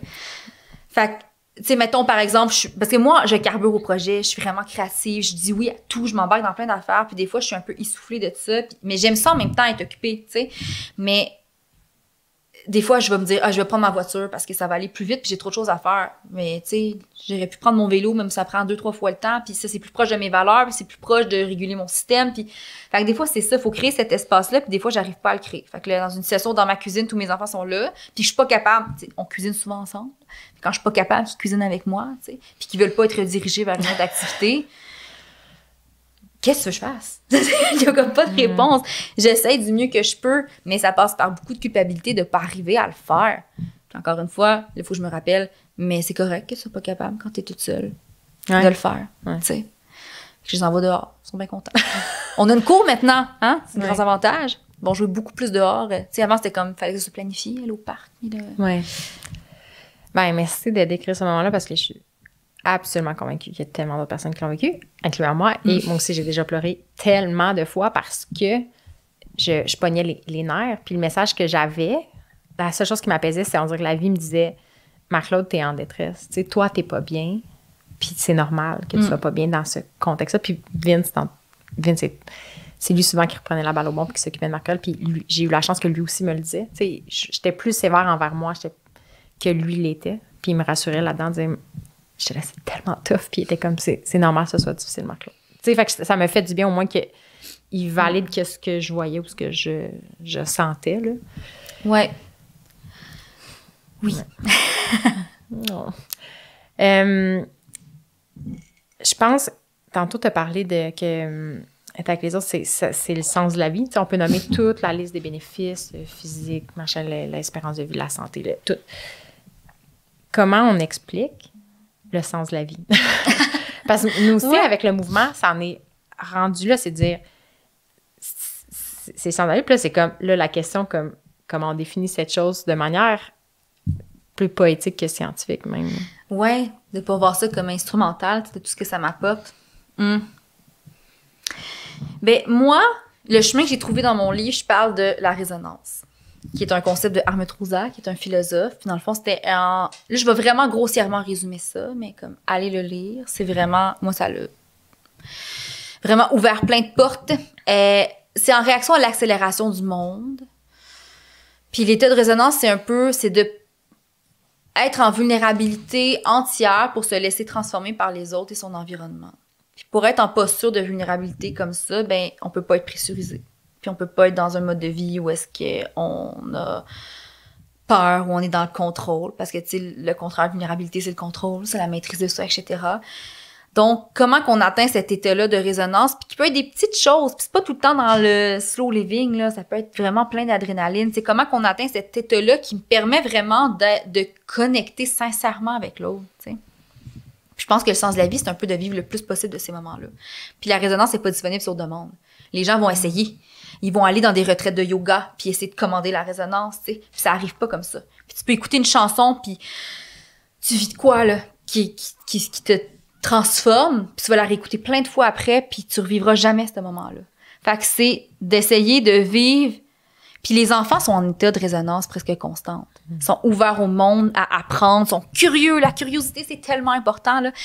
Puis ils sont vulnérables, ils savent comme pas que le monde peut être difficile puis leur faire mal. Fait qu'il y a quand même quelque chose là. Puis cette posture-là, c'est ce qui permet pour moi de donner du sens parce que t'es ouvert à tout. T'es ouvert à trouver comme la nature, c'est tellement beau, l'air sent bon, c'est le printemps, cette personne-là, cette soirée-là, cette manif-là, on est tous ensemble pour changer le monde.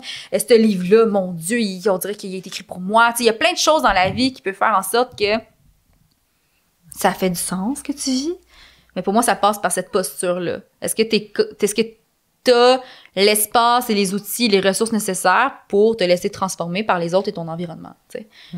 Fait que de retrouver... Puis tu vois, pour moi aussi, ça revient beaucoup au jeu. Jouer, moi, pour moi, c'est quelque chose qui me rend les autres choses durables, tu sais, de revenir au jeu. D'arrêter de monétiser tous mes passe-temps.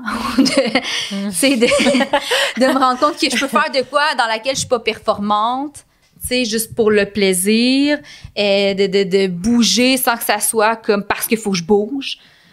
Tu sais, ça revient... Pour moi, les deux sont quand même intimement liés, puis de voir un peu comme la vie comme... Tu sais, le but, c'est un peu de jouer puis d'exister tout le monde ensemble. Il n'y a pas vraiment d'autre but que ça, même si on essaye vraiment de dire qu'il y a autre chose. C'est toi de décrire qu'est-ce qui fait qu'on se sent vivant, ce sentiment-là profond intérieur d'être connecté. Je pense que c'est bon ce que tu as fait de le nommer dans des moments concrets, parce qu'on a ah oui, j'ai vu ça, j'ai écouté une tune, puis on dirait que cette personne-là exprimait mon âme, là. Oui, de dire c'est ça l'art. Oui, ce sentiment de connexion, c'est ça en fait, c'est te censé connecter avec quelqu'un que tu connais même pas des fois, tu sais. Ça me fait réaliser que j'étais là, c'est quoi l'opposé de la résonance? Il nomme-tu? Tu sais, comme... Ouais, ben c'est l'accélération, l'instantanéité, le désir de contrôle, tu sais, c'est que tout va trop vite, tout est trop accessible, on digère tout bien trop rapidement, tu sais. Moi, j'ai l'impression... On n'apprécie même pas. Moi, j'ai l'impression, on dirait que je t'écoutais, puis ça m'a fait réaliser que ça résonne, en fait, puis qu'une de mes grandes peurs viscérales, là où il y a de la noirceur à mes yeux, c'est quand on tombe dans le cynisme, le scepticisme ou l'apathie, tu sais, puis qui est l'inverse d'un sentiment d'ouverture puis de curiosité. C'est un état un peu triste ou stérile, tu sais, qu'on n'est pas ouvert, on considère pas les possibles. Tu sais, c'est comme... Oui, il faut au moins les considérer. Oui, on est résigné. Très, très résigné. Puis en effet, il n'y a plus grand-chose qui se passe. Puis quand on entre dans la résignation, quand on entre justement qu'on est dans le cynisme, on se sent très impuissant. Puis l'impuissance, pour moi, c'est... c'est difficile à vivre. Puis c'est difficile après ça de poser des actions qui vont sembler signifiantes. J'écoutais un gars récemment, il s'appelle Alex Hormozy, je sais pas si ça dit de quoi. Non. C'est un gars qui est comme... Il a eu une montée en popularité quand même fulgurante. C'est un expert en vente. Il a l'air très... je l'ai écrit dans l'info de la semaine dernière. Il a l'air très douchebag. OK. Fait que je pense que le crowd va peut-être pas le regarder et dire « je feel sa vibe ». Des fois, il y a des façons de fermer les choses qui me parlent beaucoup. Puis il est bon en modèle conceptuel. Puis j'ai écouté un court podcast qui s'appelait « Voici pourquoi t'es stressé ». Puis il a tellement bien nommé. Il a dit « Si tu te sens anxieux, c'est que t'es overwhelmed parce qu'il y a trop de possibilités. Puis la solution à ça, c'est de choisir ou de prioriser. Puis il dit, si tu te sens dépressif, c'est que tu as l'impression qu'il n'y en a pas d'issue. Puis la solution, c'est de t'ouvrir puis voir les possibilités. Puis j'ai fait, c'est intéressant parce que genre, ça expliquait comment je me sentais. Puis le fait on va basculer d'un à l'autre des fois, entre l'ouverture puis la fermeture. Puis il faut à des moments explorer, puis même en amitié, je pense. Il faut cesser un moment où on explore, puis on crée du lien, puis on se découvre nous-mêmes. Puis il faut un autre moment où il faut dire, c'est comme mon temps est limité, puis je vais prioriser. Puis je vais investir dans ces relations-là. Ouais, vraiment. Puis c'est drôle parce que ça me fait penser que récemment, j'ai rencontré une personne, tu sais, puis via les réseaux sociaux. Puis elle m'a comme demandé d'aller prendre un café, puis j'étais super contente qu'elle fasse les premiers pas. Puis je vois ça vraiment comme du dating, puis moi, ça me fait capoter qu'on puisse pas voir ça comme ça, là, mais... Puis là, après notre café, j'ai été super vulnérable, puis j'ai écrit un message, tu sais, comme qu'on écrit après une première date, là. Hey, c'était vraiment un bon moment. Puis, tu sais, j'ai dit juste, tu sais, je me suis dit, je vais peut-être avoir l'air intense, mais si elle me trouve intense, c'est pas ma personne, puis c'est tout, tu sais, mais j'ai comme dit, hey, je suis rentrée, puis j'ai dit à mon chum en arrivant, hey, je pense que je me suis trouvé une amie, tu sais, puis une personne qui pourrait être une de mes personnes ici, tu sais. Finalement, ça a été super bien reçu, puis tout ça, mais je me suis dit, j'ai full hésité avant d'y envoyer le message parce que je me jugeais un petit peu, justement. Puis j'étais comme, J'ose-tu la vulnérabilité? J'ai-tu l'air trop intense? C'est quoi un peu les codes par rapport à ça? Qu'est-ce qu'on fait? Pourquoi on marche sur des œufs quand c'est le temps d'être en relation avec les autres, qu'on veut pas être trop passé? Puis moi, j'ai juste comme osé, là, en me disant, je vais le faire. Il y a comme pas de code, mais justement, on manque aussi cette honnêteté-là, des fois. C'est comme quand même une authenticité, une honnêteté dosée. Je veux dire beaucoup vulnérabilité parce que moi, tout passe beaucoup par ça, là. C'est une des affaires vraiment que c'est pas instinctif. Ça devrait l'être peut-être plus, mais ça l'est pas instinctif, peut-être d'être vulnérable. Des fois, il faut vraiment faire l'effort de l'être, tu sais. Puis en ce moment, moi, ça a tout le temps été gagnant dans mes amitiés.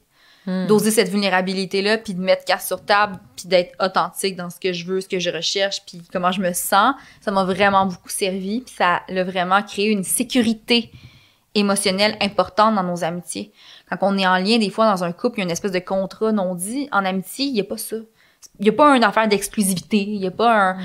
Fait que, tu sais, des fois, on peut avoir des difficultés d'attachement, tu sais, qui vont se remanifester dans nos relations. Mais, tu sais, je pense que d'avoir cette sincérité-là, puis cette ouverture de mettre carte sur table, pour moi, ça m'a rendu plus sécure dans mes liens amicaux. Ah, mais oui, c'est vrai, les blessures d'attachement, c'est quand on lit sur les modèles, les profils d'attachement, qu'on le voit juste à travers l'œil du couple, tu sais. Puis de le voir dans nos amitiés, c'est un pas pire examen de conscience aussi, là, de dire comme, aïe, je suis insécure qu'elle soit plus mon amie ou qu'elle passe du temps avec d'autres mondes au lieu de moi, puis elle me dit qu'elle n'a pas de temps. Puis là, on se sent needy, puis là, on se sent... Ouais. En tout cas, toutes sortes d'émotions. Ouais. Puis ça a été beaucoup exploré, étudié. En fait, les études sur le lien d'attachement vont comme arrêter, en amitié, vont arrêter après l'adolescence parce qu'on prend pour acquis que le transfert affectif va se produire vers un partenaire dans un couple romantique ou, tu sais, des enfants avec une mère, père, enfant. Mais c'est pas étudié vraiment à l'âge adulte. On prend pour acquis, justement, que ce lien-là d'attachement, il est plus possible avec des amis. Puis une des seules sphères que les études ont conseillé d'utiliser ça, c'est dans la communauté queer, où est-ce que, justement, les personnes étaient souvent rejetés de leur famille, mais ils vont aller créer des liens d'attachement sécuritaires avec souvent une famille choisie. Le principe de la famille choisie, ça a émergé de la communauté queer. Donc, cette famille choisie-là, puis les liens, puis ça a été démontré que c'était vraiment un facteur de résilience hyper important, puis qu'on pouvait guérir des blessures, puis que l'attachement pouvait être sécure avec des amis. Mais tu sais, ça s'extrapole à plein de monde, ça, justement. Là, si jamais on est... des fois, à trop restreindre en mettant des codes, ben on restreint les possibles aussi, là, tu sais, puis de pas pouvoir voir les amitiés comme des grands amours, tu sais. On parle, tu sais, d'amitié un peu il y en a aussi des amitiés très intenses qui nous apportent quelque chose, puis moi, je le vois beaucoup.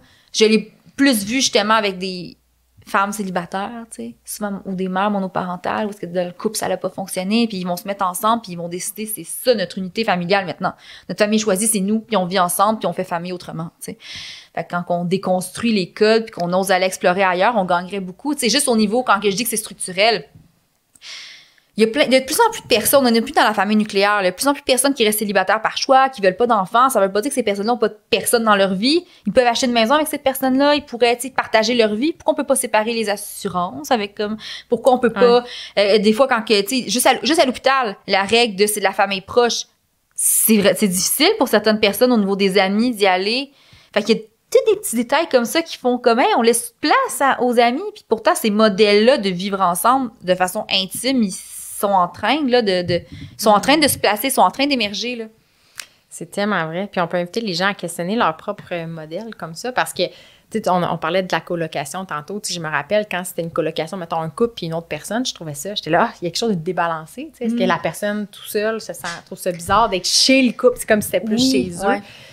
Puis même l'idée que si t'es en couple, ben tu devrais avoir ta propre place, tu sais, surtout encore plus quand t'as des enfants, tu sais. Fait qu'il y a comme aussi des codes de comportement, puis la notion aussi de l'intimité, de dire, tu sais, que ça a été très sexualisé, c'est dans le couple, puis c'est beaucoup associé à la sexualité. Ouais.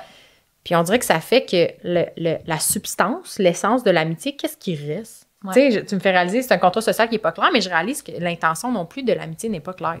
Non, c'est vrai. C'est-tu de se divertir l'un et l'autre? C'est tout ça. Je pense que on s'attend à ce que l'amitié soit légère, fait qu'on veut pas parler de nos blessures des fois parce que ça devient trop compliqué. Des fois, on veut ça, mais il y a des fois aussi qu'on est comme non, mais je suis juste là pour avoir du fun. Fait que, je sais pas, toi, l'intention même de l'amitié, tu as parlé de proximité.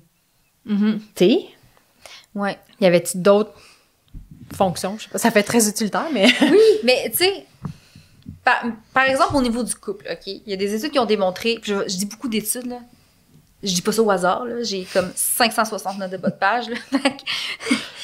Dans un couple hétérosexuel, souvent, ce qui va se passer quand ils vont se chicaner, les deux partenaires vont se chicaner, souvent, la femme va avoir accès à un réseau pour discuter de la chicane. Puis elle va en sortir grandie. Elle va évacuer, on va un petit peu, tu sais, la challenger. Elle va revenir avec comme, puis elle va comme avoir grandi de ça, prête. Puis souvent, les hommes, ça a été démontré, c'est vraiment un des plus grands indicateurs de leur santé mentale. C'est associé à un, tu sais, je veux dire, la solitude chez les hommes passe beaucoup par le fait qu'ils n'ont pas d'amis. C'est vraiment souvent, là, c'est vraiment quelque chose qui est observé puis qui est terrible et tragique, là. Mais ils n'auront pas cette espèce d'espace-là pour grandir. Ils vont faire beaucoup de surplace. Tu sais, c'est associé quand même beaucoup à des bienfaits spirituels puis psychologiques de je vais m'améliorer comme humain, je vais devenir une meilleure personne, tu sais. Fait que je vais guérir, etc. Puis je vais avoir du plaisir, oui, mais aussi c'est des personnes significatives dans ma vie avec qui j'ai envie de faire un bout de chemin, tu sais, puis vivre plein de choses qui vont permettre d'être la personne que je veux être. C'est un peu comme ça que je vois ça. Puis pour ça peut être pas obligé que ça soit tout le temps une amitié super intime. Ça peut être un ami qui te permet d'être la personne que tu veux être parce que cet ami-là, vous partagez un intérêt commun, une culture commune vraiment, vraiment prenante, là, puis excitante, puis ça te permet quand même de te rapprocher de cette version-là de toi, là.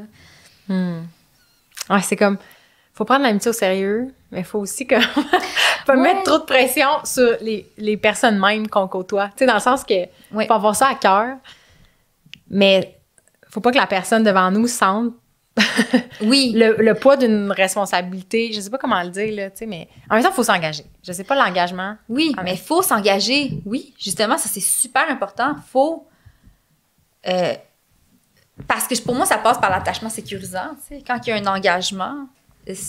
j'ai pas peur, c'est peut-être juste mes blessures relationnelles, mais j'ai pas peur que la personne s'en aille constamment, tu sais.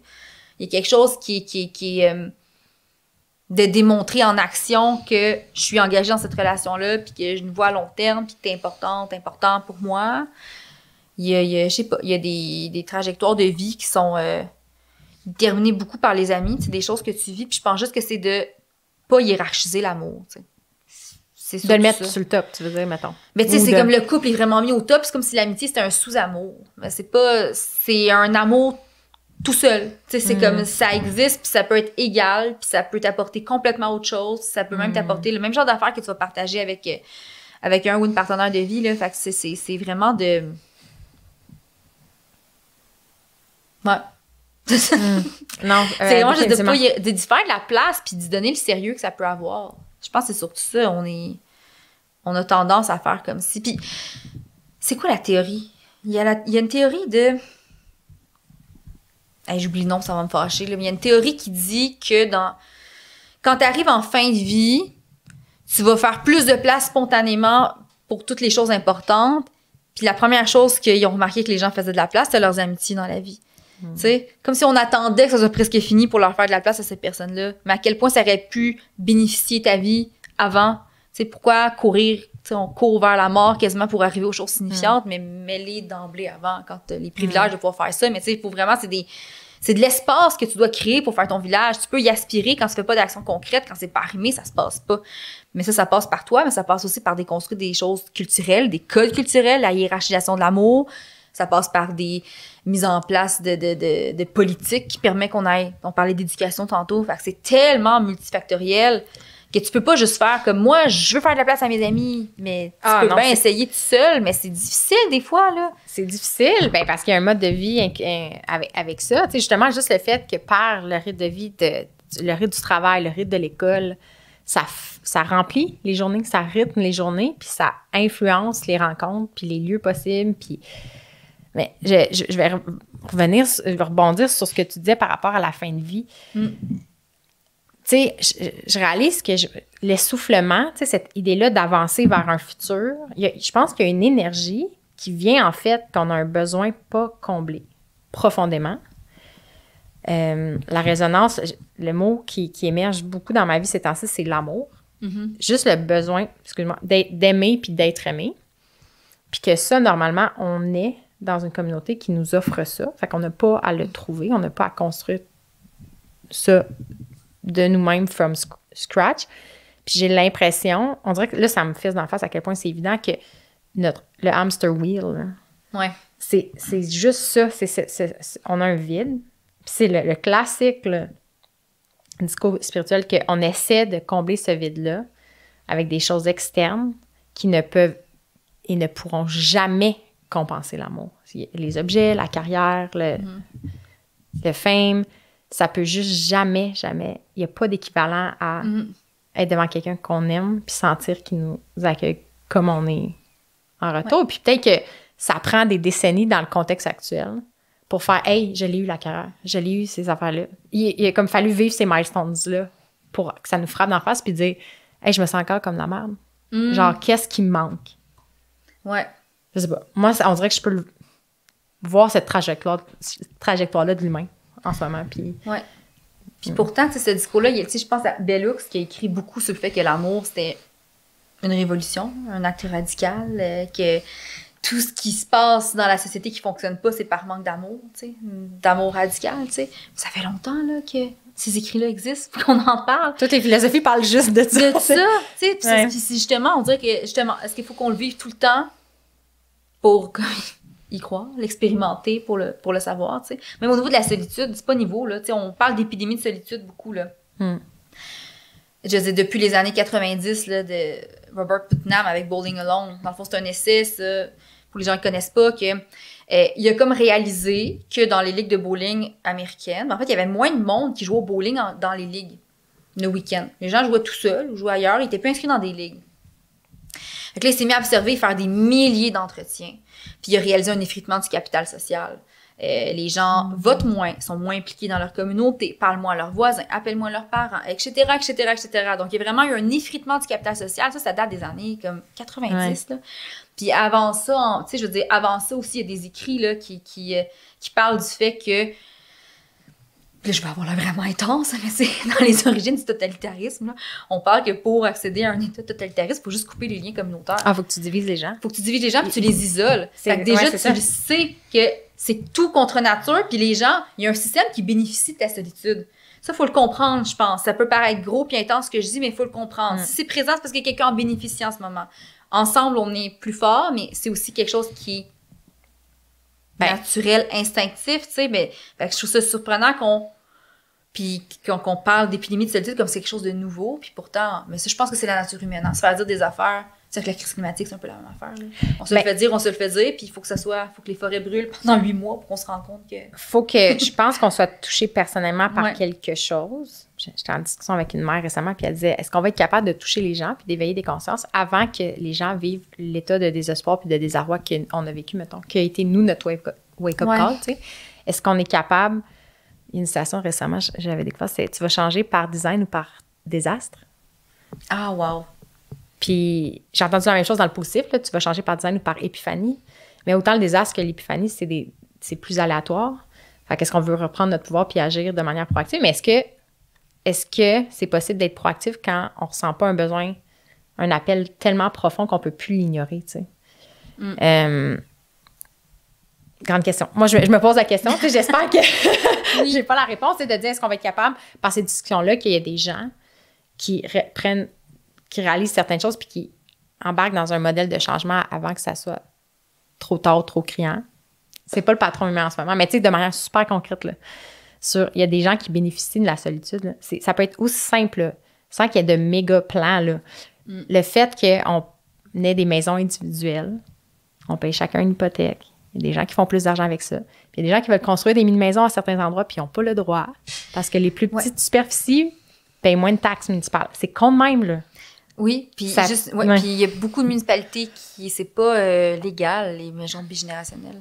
C'est fou, nous, on s'est heurté à ça quand on cherchait un endroit où s'établir. C'était par souci esthétique. Tu sais quoi la raison? C'est une affaire de loyer, je pense. Là. Pour vrai. Tu sais, d'avoir après ça un logement dans ton sous-sol. Ou, je sais pas pour vrai. J'ai pris ça pour acquis que c'était quelque chose comme ça, mais puis il y a tellement de règles à respecter, puis en tout cas, fait que c'est en effet, ça c'est la base. C'est super bien expliqué. Je trouve, mais vraiment, là, non, c'est ça. On bénéficie d'avoir toutes nos petites affaires, d'être tout seul, puis d'être coupé des autres. Ouais. Puis d'avoir quand on est coupé des autres, tu sais, la bulle d'écho est le fun puis importante, là, je pense, mais c'est vraiment aussi important de s'en sortir. Puis quand on est tout seul, je suis entourée des mêmes personnes, on se challenge pas, on vit pas avec les autres. Puis ça a été, tu sais, dans la pandémie, une des choses qui a été le plus notée, c'est la montée de l'intolérance. C'est parce que ton cercle s'est comme rapetissé, puis là, t'allais vraiment juste vers les mêmes personnes, puis tu te faisais moins challenger, puis tu prenais pour acquis que c'était ça comme la vérité, là. Puis il y a eu vraiment beaucoup de montée d'intolérance envers xénophobie, beaucoup de choses comme ça a vraiment monté. J'imagine que c'est le résultat aussi d'une détresse, de quelqu'un en isolement va rentrer en mode survie, va être peut-être plus irritable par rapport à tout. T'sais, notre système nerveux est comme complètement Mais moi, j'ai espoir que la pandémie, ça a été une espèce de refus collectif de la solitude. De se dire « plus jamais! » Mais j'ai l'impression qu'on est retombé dans nos vieilles pantoufles rapidement. Moi, je pense qu'il y a un changement durable, pour vrai. Je pense que, tu sais, il y a une force d'un côté, il y a nécessairement une force opposée qui se développe. Puis je pense que le fait qu'on est assis, que tu as écrit un livre comme ça, c'est le reflet que il y a des choses qui t'habitent puis qui se matérialisent. Puis ça va continuer, tu sais. Oui, ouais. Tu commences en disant mes amitiés, mais je ne suis pas satisfaite de mes amitiés. Puis tu nommes aussi que tu en as parlé à tes amis avec plein d'amour, qu'ils ne se passent pas le saut comme en voyant ça. Ben oui, parce que je les aime tellement que je voudrais les avoir plus dans ma vie. C'est ça mon insatisfaction. Je les ai pas assez dans ma vie, tu sais. Mes amis. C'est pas que elles. C'est pas que elles, c'est des mauvaises amies. C'est vraiment pas. Justement, c'était comme. Je trouve ça tellement grand, l'amitié. Puis j'en ai pas assez. J'en ai jamais assez. Je suis pas comblée. C'est ça. Ouais, vraiment. Qu'est-ce que tu as découvert de toi? Tu sais, quand on rentre en relation à l'autre, ça nous met au visage certaines de nos croyances, de notre profil d'attachement. Qu'est-ce que tu as découvert de toi dans ta quête d'amitié? Ah, c'est une bonne question. Qu'est-ce que j'ai découvert de moi dans ma quête d'amitié? J'ai découvert... Je savais déjà, mais je pense que j'ai découvert mon espèce d'intensité à quelque chose d'entier tout le temps, là. Ma non-patience, on en parlait beaucoup, là. Tu sais, j'ai envie que ce soit vraiment intense tout de suite, quelque chose, puis ça prend de la patience. J'ai réalisé vraiment que je trouvais ça difficile, les balbutiements d'une amitié, parce que je veux que ça aille plus vite. J'ai envie de combler ce besoin-là dans ma vie rapidement, tu sais. Mais j'ai réalisé que dans mes amitiés, je vis pas mes blessures relationnelles de la même façon que je vais le vivre dans mon couple. Elles sont beaucoup plus atténuées. Je pense que d'être en relation, c'est des relations qui sont beaucoup plus... un peu... j'ai comme moins... Puis, tu sais, je le déconstruis beaucoup dans ma relation de couple, mais quand même, tu sais, quand t'es jeune, il y a une espèce de game, là, de séduction. T'as pas ça en amitié. C'est tellement juste sincère, authentique. Puis, fait que moi, je me sens quand même... J'ai vraiment senti que j'ai guéri des choses dans mes relations d'amitié au niveau de mes blessures relationnelles, tu sais. Je serais... J'ai un attachement anxieux. C'est surprenant.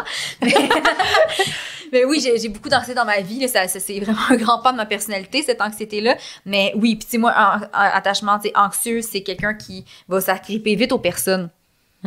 C'est évident, c'est que tu as tendance à t'éloigner pour éviter d'avoir mal. Moi, je vais être comme trop intense, vraiment, rapidement.